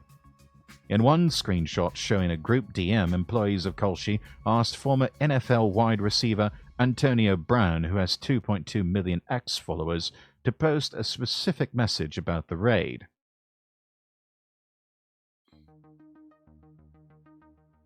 Keaton Inglis, a member of Kolschi's growth team, asked Brown in the screenshot, appearing to prefer to a post by CJ Pearson that implies Copeland is corrupt. On November 15th, Brown quote-tweeted Pearson's post with the caption, "This seemed guilty." I'm not going to read that out. That same day, a third party associated with Kolschi offered Gateway pundit journalist Elijah Schaefer, who has 772,000 X followers, $3,500 to write a hit piece that would push the narrative that Polymarket and Copeland were engaged in criminal activity. Schaefer told the authors this over the phone. He declined the offer, and they were not able to independently verify Schaefer's claims. Other screenshots viewed appear to show several social media influencers who pushed anti-Polymarket narratives in the days after the FBI raid on Copeland's apartment, discussing their paid partnerships with Kolschi. One screenshot appears to show a representative of the right-leaning meme account Clown World, which has 2.8 million followers, discussing its paid partnership with Kolschi. A day after the raid, on November 14th, the account posted, "SBF look-alike raided by FBI in illegal betting scheme. If only there were signs," referring to Copeland. And apparently trying to tie him to Sam Bankman-Fried. Clown World has posted other Kolschi-related content several times since the election. Another screenshot appears to show Rin Wexler, a Miami-based influencer with over 67,000 X followers, discussing her deal with Kolschi in late October. On November 14th, Wexler posted a video about the raid, citing the facts that trading on Polymarket is illegal in the US, while Kolschi has a license to operate in the US, and encouraging her followers to check the platforms you're using, make sure they're legally allowed to operate in the US. Like Clown World, Wexler has also posted other Kolschi-related content in the run-up to the election. Now, if true, the allegations would reveal a cutthroat behind-the-scenes struggle for dominance over US-based prediction markets between the two companies, with Kolschi paying large social media accounts to instigate a covert public relations campaign on its behalf, without clearly disclosing the obvious inherent conflicts of interest. According to Bloomberg reporting, the raid on Copeland's apartment was related to a DOJ investigation. Polymarket was prohibited from accepting trades from U.S. users in a 2022 settlement with the CFTC, in which the company paid a $1.4 million fine after it launched without first getting the agency's approval to become a designated contract market. Polymarket currently geo-blocks U.S. visitors who try to create accounts. It's unclear if the DOJ investigation concerns users bypassing the GeoGate or something else. Kolschi launched its platform in 2021 with a variety of non-political event contracts after having received the CFTC's approval to do so in 2020. In 2023, the CFTC denied Kolschi's application to allow users to trade congressional control contracts. The company sued the agency over the decision, and in September 2024, a district court ruled in Kolschi's favor. In October, a circuit court denied the CFTC's emergency stay on the ruling, effectively allowing Kolschi to offer event contracts on congressional control and other political topics. Polymarket CEO Shane Copeland declined to comment on the story. And the Kolschi CEO did not respond to requests for comment.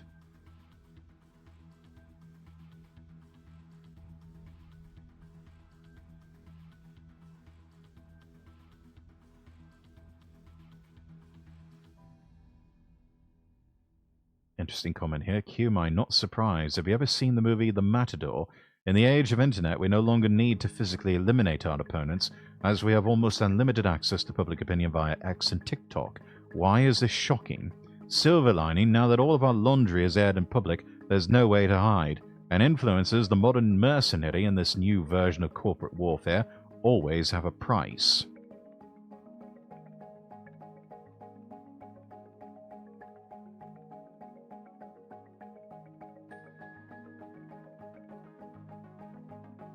Some interesting points on a recent thread by Woke Distance. Some people have been quite, I guess, early to the party to say that woke is dead with the recent election. Well, Woke Distance is arguing that woke is not dead, that it's not even close. The incubator of woke theories was universities, but the incubator of cultural expression of woke ideas was Tumblr. Blue Sky has the same energy and the same mixture of academics, cultural creatives, and journalists that Tumblr had in 2024. You can mock Blue Sky all you want, but it has a very potent mixture of academics to create new woke theories, activists to organize and develop new tactics, bureaucrats to make institutions, artists to make and spread woke cultural products, and journalists to drive woke narratives. Blue Sky is a cultural ecosystem for creative class woke professionals, and it will facilitate the creation of new woke ideas, culture, tactics, and messaging. If woke is a mind virus, Blue Sky is the laboratory where it will undergo its next round of gain-of-function research. If you think I'm joking, look at how effective Tumblr was at spreading woke ideas and messaging through the culture. The right always says the left can't meme, but Tumblr memed transgender ideology so hard and so effectively, they convinced society to believe men give birth. The woke never stop. They regroup, they theorize, they strategize, they organize, and then counterattack. When Reagan pushed back the 60s radicals, the woke spent the 80s in universities and emerged in the 90s having created third wave feminism, CRT, and post-colonial theory and gender ideology. When they got pushed back by Bush in the 2000s, they went back into universities, NGOs, non-profits, etc., and emerged on Tumblr as woke. Now they got beat by Trump. And I promise you they are going to regroup, strategize, theorize, organize, and then counterattack. The theories, ideas, language, messaging, tactics, and strategies of the next iteration of woke are being created on Blue Sky right now. If we want to win, we need to have a presence on Blue Sky. We need a scout team to tell us what they are planning so we can prepare. We must understand the new woke social theories so we can effectively counter them. We have to make effective responses to new woke messaging and ideas. We need the ability to effectively counter the new media, information, and narrative warfare tactics that woke are creating. Woke is not going away. They are going to try and consolidate their position while they regroup, theorize, strategize, and organize. Wokeness is not dead. Now, if we don't get ready, then in the not-too-distant future, we are in for another era just like 2016 to 2021.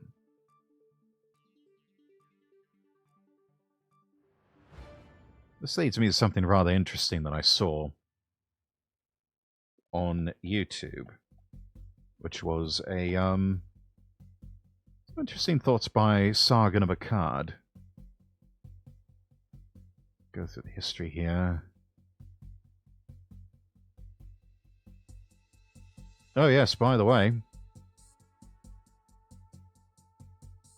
Seekanam got a new cover out.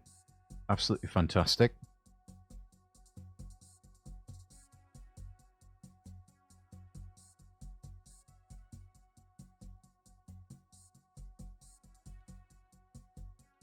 But yeah, interesting thoughts by... The West is at a historical inflection point, the decision of which will determine the moral and spiritual direction of our civilization for centuries to come. The political turmoil in the US for the past 8 years has been a struggle for control over this direction, and it seems that now Trump and the forces of Americanism have won a resounding electoral victory. When Trump re-enters the White House on Inauguration Day, the Republicans will have the presidency, House, Senate, Supreme Court, and popular vote.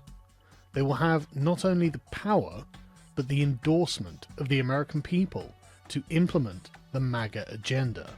The question is, do they know what to do with it in order to implement that agenda? Because if history is any indicator, so often they've been such a controlled opposition that you may as well not even bother because they wouldn't know what to do with it anyway. This is an interesting development because they will, in effect, be attempting to turn back the clock to an earlier point in liberal democracy. MAGA represents the freewheeling, classically liberal America of the second half of the 20th century, the America that won the Cold War and put a man on the moon. These are the energetic forces of technological progress, abundance, and expansion. They espouse a moral doctrine of freedom, ability, and liberty. In opposition to this are the rival forces that go under the name of social justice, what we now colloquially call woke. This movement developed its ideology within American academia through the same time span as the dominant liberal culture, resentfully gathering up the people who felt that they did not benefit from the existing order and carefully devising a new moral code which was deliberately designed to overthrow the old.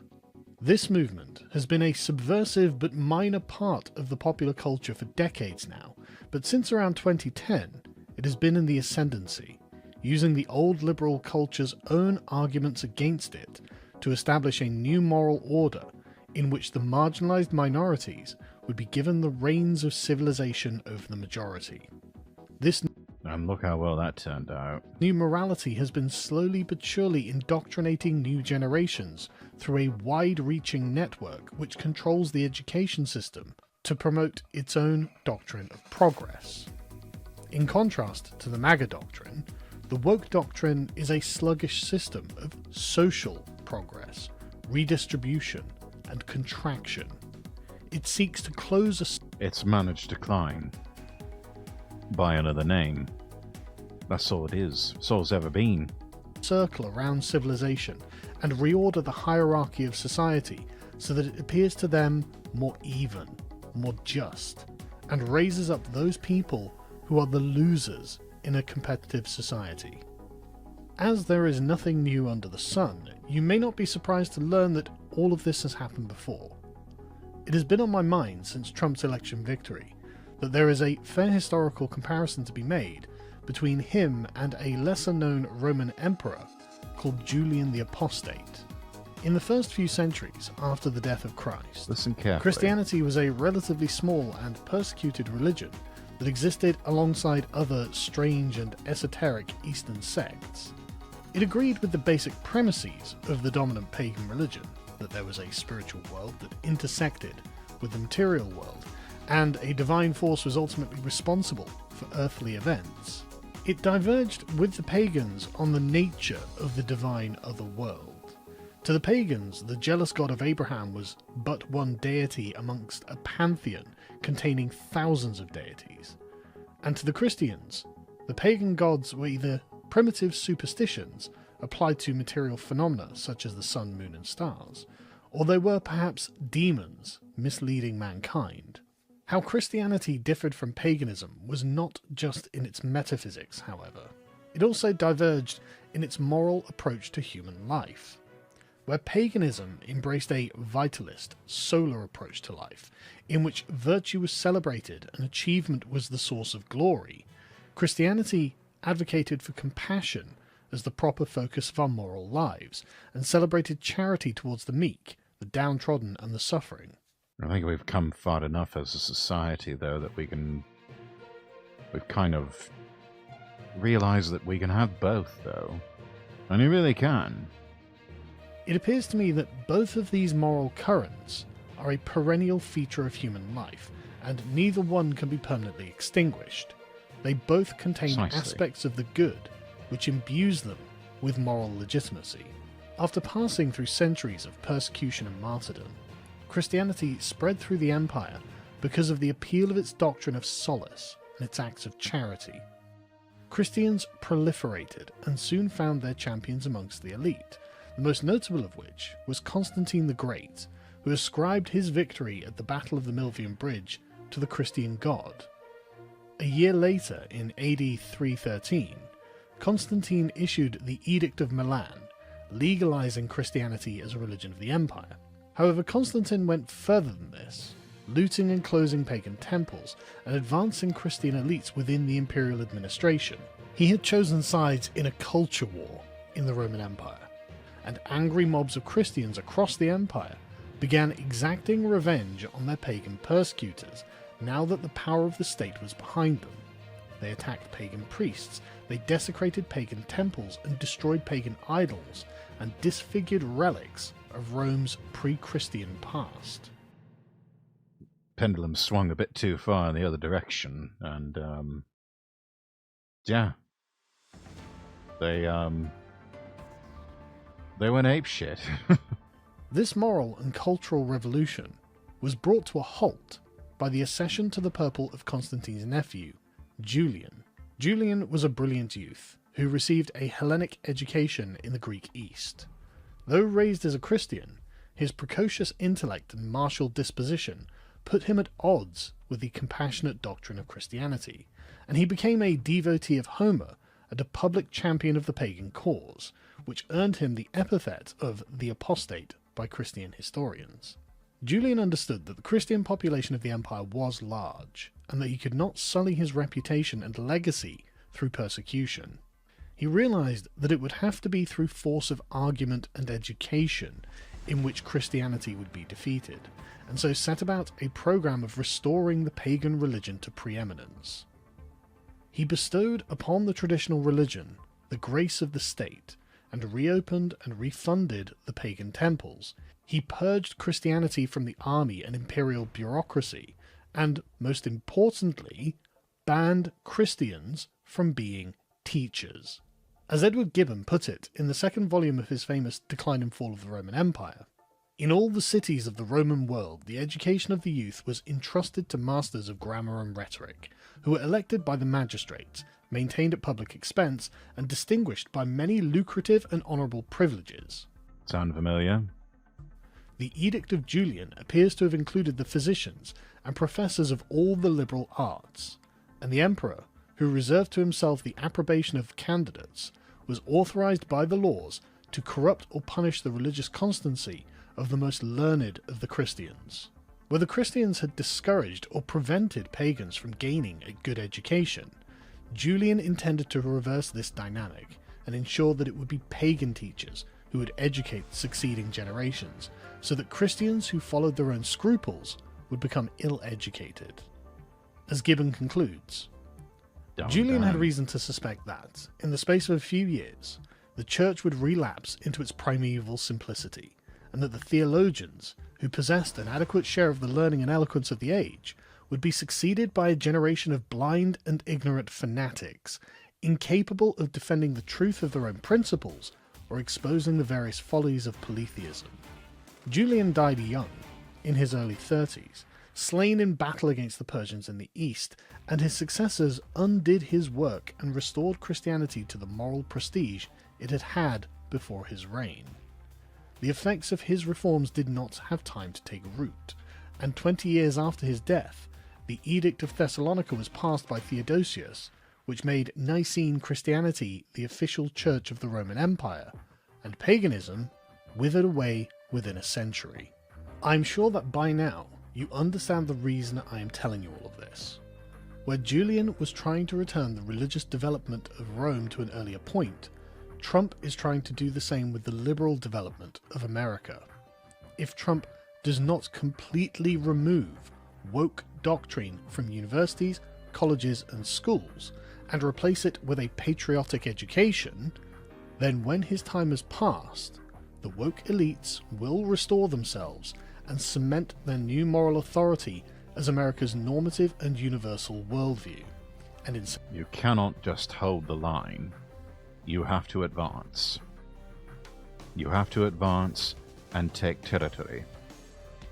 Otherwise, your enemies will, and then you will find yourself surrounded and encroached once again.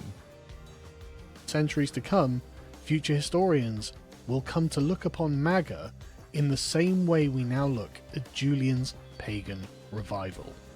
History is not necessary, it is contingent. The eventual victory of woke is not inevitable, but time is of the essence, and Trump's next administration must hit the ground running and begin these reforms without hesitation. The future is ours to win, and we must be mindful of how it is won. Winning elections is necessary, but not sufficient. More must be done to secure the moral outlook of future generations, lest we become a footnote in the history books. If you appreciate this analysis, please do follow the link in the description to lotuseast.com to sign up and support my work. Yes. Make sure that you listen to and subscribe to the podcast The Lotus Eaters. It's good stuff. Especially if you want to know more about what's happening in UK news, life and politics. And yeah. Give old Sargon of Akkad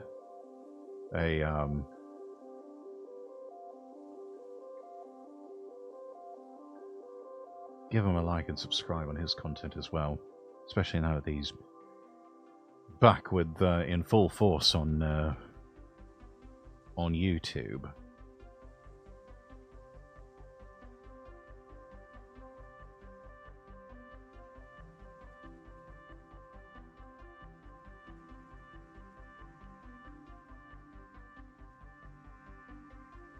Let's see. We had somewhere here I saw on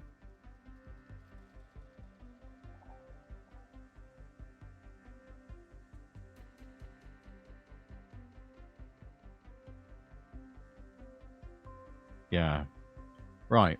So, those of you in the United States, Canada, you've already had yours, so this didn't, you don't count this time. Only kidding. But for those of you who are celebrating Thanksgiving in the United States, there's always a rather interesting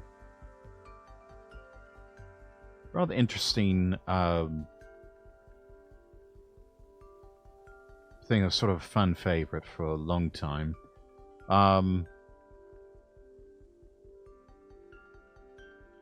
There's a selection from the late Rush Limbaugh in one of his books, The Way Things Ought to Be. One of the stories that, the true story of Thanksgiving, what the history books never told you.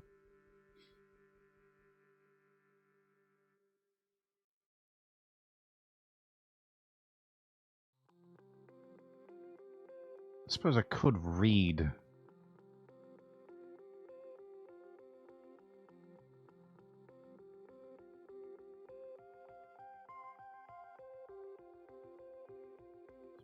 this myself.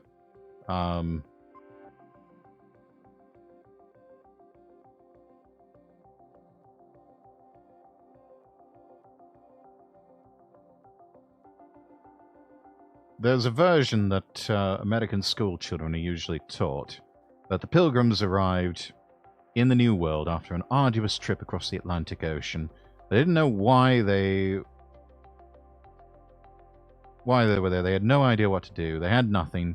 The Indians took pity on them and saved them and taught them how to do things they did not know how to do, like grow food and catch beavers and etc. And basically, the Indians saved them, and the Pilgrims thanked them by growing a whole bunch of food and having this big feast. The story of Thanksgiving that's taught is basically how, without the Native Americans, there would not be a country because the Pilgrims would have died. And at least the Pilgrims were nice enough to pay the Indians back with a big Thanksgiving dinner. And that is actually not at all what happened. Not even close.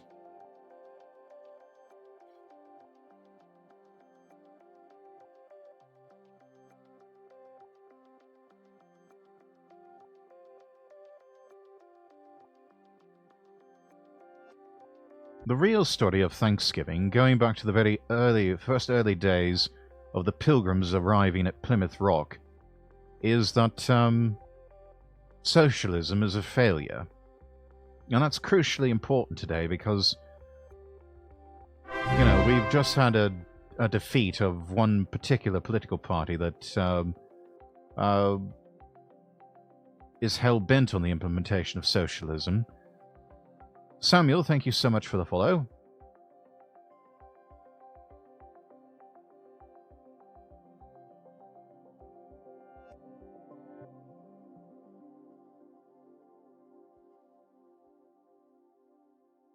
But the story of the Pilgrims begins in the early part of the 17th century.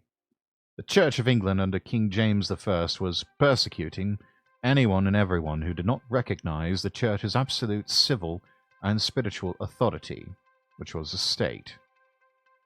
Those who challenged the ecclesiastical authority and those who believed strongly in freedom of worship were hunted down. This was England back in the 1600s. They were hunted down and imprisoned, sometimes executed for their beliefs. There were a group of separatists, of people who didn't want any part of this. They first fled to Holland, they like the wooden shoes and cheese over there, and established a community. And they stayed there for about 11 years. After those 11 years, about 40 of these same separatists, who rather liked the wooden shoes and cheese, agreed to make a perilous journey to the New World. And they knew they would face hardships like you and I absolutely do not know. We cannot know the level of hardship these people had to endure. I mean, try to explain something like flight or jet travel and they wouldn't understand it. But they knew they would face hardships, but of paramount importance to them was living freely and worshipping God according to the dictates of their own consciences, their own beliefs. And that's what they believed they were denied the freedom to do in England. So on August 1st, 1620, the Mayflower set sail, carrying a total of 102 passengers, including 40 of these separatists, the Pilgrims. There were just 40 of them. They were led by William Bradford, and on the journey across the Atlantic, well, Bradford set up an agreement, a contract, if you will. And it established just and equal laws for all 40 members of the Pilgrim community, irrespective of their religious beliefs. It did not matter what their religious beliefs were. These are the laws they were all agreeing to live by. What we're talking about is the Mayflower Compact. It was derived from the Bible. The Pilgrims were a people completely steeped in the lessons of the Old and New Testaments. They were devoutly religious. No matter what else was said about them, and even that is denied, they were devoutly religious.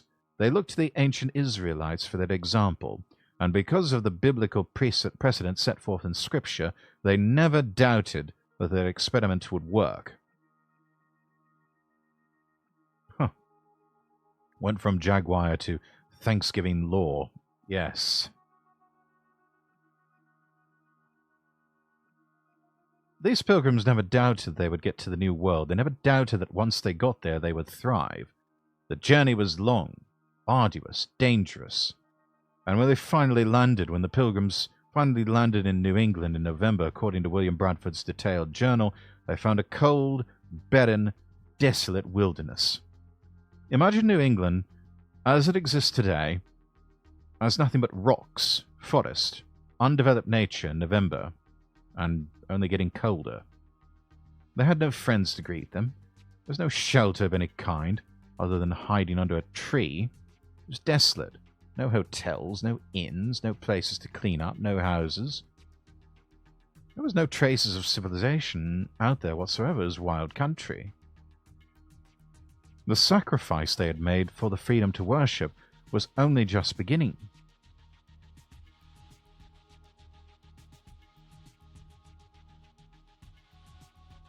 During that first winter, half of them, including William Bradford's own wife, died of starvation, sickness, and exposure to the elements. And now we're getting close to what people are taught in public schools. When spring finally came, by the way, writing that just does not do it justice, spring did not just finally come, it was a matter of survival, an act of survival that we in the modern era cannot possibly relate to or understand. Perhaps military special forces can, those who have been trained to understand what the Pilgrims went through, but you and I, civilians, cannot. We've never done anything like that. First winter in the New World. But they survived, and spring finally came. They did meet the Indians, the Native Americans, who were there, who did help them in planting corn and fishing for cod. They showed them where the beavers were, so the beavers could be skinned for coats and other things. But even at this, even with this degree of assistance from the Indians, the Native Americans, there was not any prosperity yet. They had the Mayflower Compact, they had these laws they were living by, and yet there was no prosperity. And this is important to understand, because this is where modern American history lessons end, with the Indians teaching the Pilgrims how to eat, how to fish, how to skin beavers, all of that. That's where it ends. That's the feel-good story, but it doesn't even get close to the true story. Thanksgiving is actually explained in some textbooks as a holiday for which the Pilgrims give thanks to the Indians for saving their lives, but it was not that at all. That happened, but Thanksgiving was the devout expression of gratitude by the Pilgrims to God for their survival and everything that was a part of it. I mean, just thinking of the day-to-day life, any area without modern plumbing would suck. Yes. In the New World, you had to dig a hole. Now here's the part that's been omitted. The original contract the Pilgrims entered into in Holland, they had sponsors. They did not have the money to do this trip on their own, they had sponsors. These were merchant sponsors in London and Holland. These merchant sponsors demanded everything that the Pilgrims produced in the New World would go to a common store, a single bank, if you will. And each member of the Pilgrim community was entitled to one share. So, everyone had an equal share of whatever was in that bank. All of the land they cleared, all of the houses they built belonged to that bank, and to the community as well. And they were going to distribute it equally, because they were going to be fair to one another. So all of the land that they cleared, all of the houses they built, belonged to everyone. They belonged to the community, they belonged to the bank, they belonged to the common store. No one owned anything, they just had an equal share in it. It was a commune. Reminds me of Shogun. Speaking of, have you seen it yet? Not yet. Not yet. I do want to see it. Haven't seen it yet. Forerunner of the communes that we saw in the 60s and 70s out in California, we had it here with the Pilgrims in the New World. They even had their own organic vegetables. I mean, what else could there be? There's no such thing as processed anything back then. Now, William Bradford, who had become the governor of the colony because he was the leader, recognized this was not going to work. It was costly, destructive. It just wasn't working. It was a collectivist society. It was socialism, and it was failing. That first winter had taken a lot of lives. The manpower was greatly reduced. So, William Bradford decided to take bold action.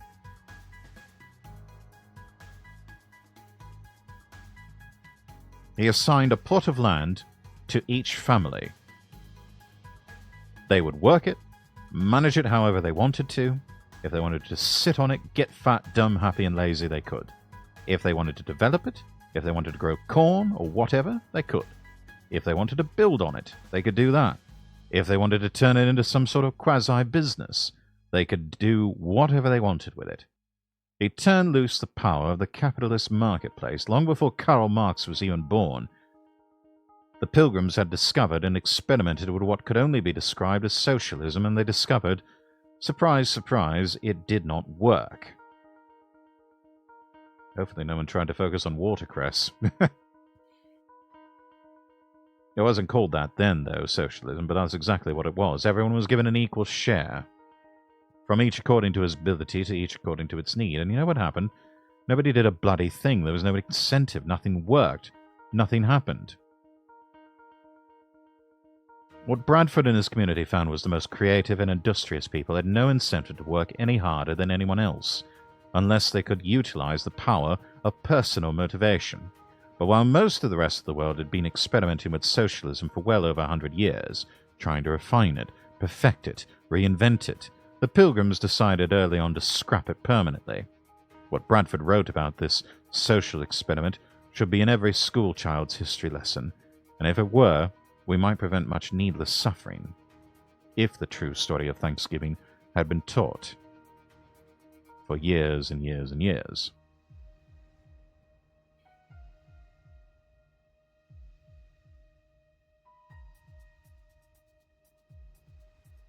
For the young men that were most able and fit for labor and service, they sat around and did nothing. They would spend their time and strength to work for other men's wives and children without being paid for it. And why should they do that? They didn't. That was thought injustice. Why should you work for other people when you can't even work for yourself? What's the point? The Pilgrims found people could not be expected to do their best work without incentive. They harnessed the power of good old free enterprise by invoking capitalism, the principle of private property, all the way back in the 1600s. And the results were incredible. Every family assigned its own plot of land. They could do with it whatever they wanted to. Bradford wrote this had very good success, but it made all hands industrious, so as much more corn was planted than otherwise would have been. So when the profit motive was introduced, when the opportunity to prosper was introduced, it went gangbusters. And that is the essence of the true story of Thanksgiving. They set up trading posts and exchanged goods with the Indians after they had enjoyed this prosperity. It was not the Indians that brought in the prosperity. That's not said to insult anyone, just a statement of fact. The Indians did assist in their arrival, undeniably, but what led to prosperity for these original settlers was the common store failed. It was only when they introduced what turns out to be capitalism, where you keep what you produce and sell what you don't need, that things went crazy. It was not something they were taught by anyone by self-experience. It was not the Indians who taught this. None of this is said to put anybody down. The Indians did a lot of things that helped them, but it was their own industriousness that saved the Pilgrims. They set up trading posts and exchanged goods with the Indians. They sold stuff to them. Those profits allowed them to pay off their debts to the merchants, including their sponsors in London and Holland. And you know what? The success of that colony, after they abandoned socialism and tried what was essentially capitalism, word spread throughout the old world this massive amount of prosperity that was there for the taking in the New World. And thus the New World was flooded with new arrivals. The success and prosperity of the Plymouth settlement attracted more Europeans and began what came to be known as the Great Puritan Migration. And all it took was prosperity and word spreading across the Atlantic of how there was prosperity and it was there for the taking. All you had to do was get there and give it a shot.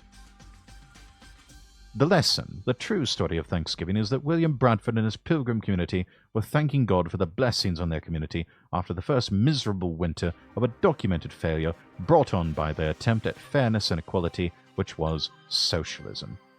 Only when they abandoned it did it work. The Native Americans, the indigenous people, the Indians, whatever you want to call them, they were of considerable assistance. They were friendly when the Pilgrims arrived, but they had little, if anything, to do with the prosperity that occurred. That was the result of Bradford and Pilgrim leadership deciding to change their structure, the Mayflower Compact. The Indians did assist, naturally. That's undeniable. They taught them how to fish. That's the kind of thing they didn't know how to do. That led them to be productive. That is undeniable. But it was the Pilgrim community itself which experienced such massive prosperity.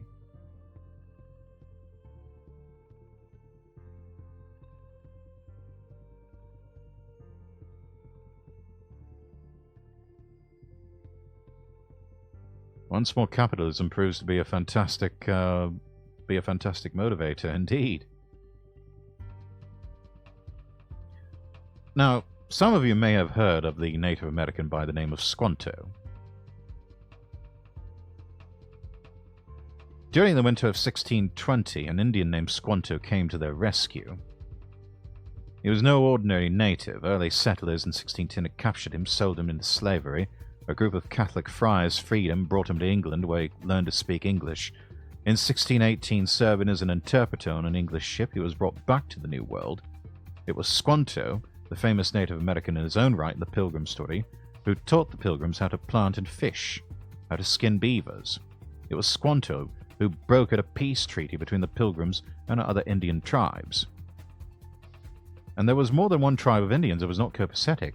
It was not friendly and at one with nature. It was not anything like the multiculturalists would have you believe. There were squabbles, there were power struggles, turf battles. It was human, an indelibly human affair. The Indians, the Pilgrims, everybody was scrambling for power, for survival. Survivability was the name of the game, and it was not a guarantee. Many of the Pilgrims literally believed God had sent Squanto to save them, and the Pilgrims believed, that without Squanto they would never have survived or thrived. And they experienced a tremendous harvest in 1621, and that is the big gathering that is taught in the history books. The native Indians and the Pilgrims joined together for a huge feast, which is the foundational story of the Thanksgiving story that is taught in public schools in America. But again, that is not the real story of Thanksgiving. That is the textbook brand. It did happen, but there's so much more to it than that.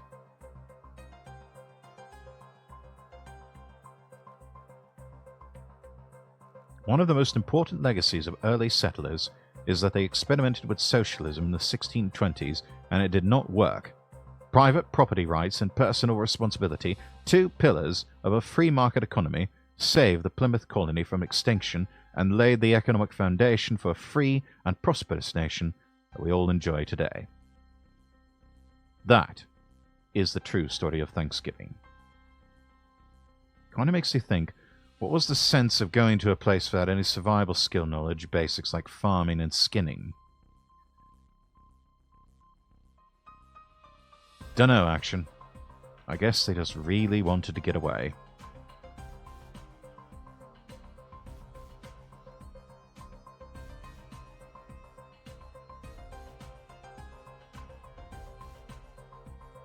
But anyways, I think this combined with the earlier 45 minutes, I think we've got enough here to satisfy our palates. So, on that note, I don't want to be on too late because I do have work in the morning. Let's see. We will go ahead and find someone to raid.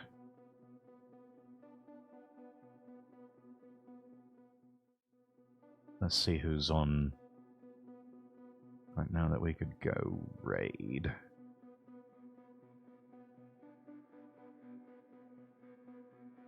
Utah browser audio here. I've got a few people. Probably a couple of people doing, see a couple of people doing just chatting.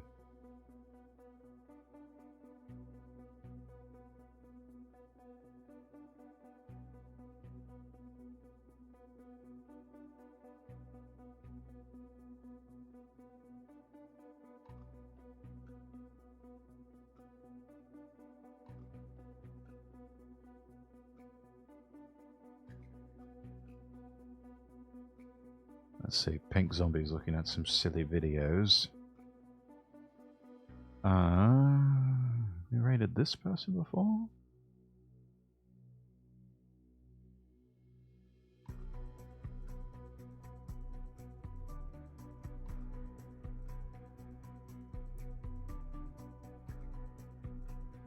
Screw the rules, I have money! Nox, thank you for redeeming first again.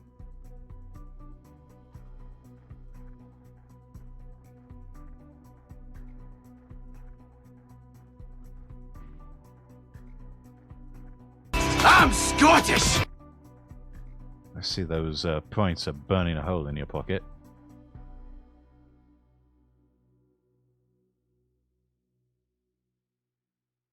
Yeah, you know what? Pink Zombie it is.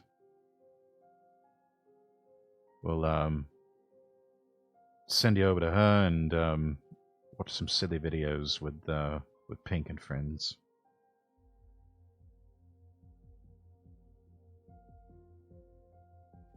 Oh, I'm on her stream. Ah, well done. Right, there we go. Raid is being created. Get some copy pasta for all of us. I do know Pink won me in the charity auction, we have discussed about what we want to do for a stream. I have floated the idea of live VA work of I Love You, Colonel Sanders. So, if you want to hear me do my best sort of southern accent impression, I can do a good Daryl Hammond type impression of Colonel Sanders. But I'm going to save it for when we actually do the stream. Anyways, thank you all for joining me. Sorry about the technical difficulties. I will get the VOD edited together and post it up in the usual spots. LordRexworth.com, LordRexworth.com. Follow me across all channels. Follow me on Kick and Rumble. I will see all of you on Friday for Day After Thanksgiving special. I'm Lord Rexworth, wishing you all the best, and God bless.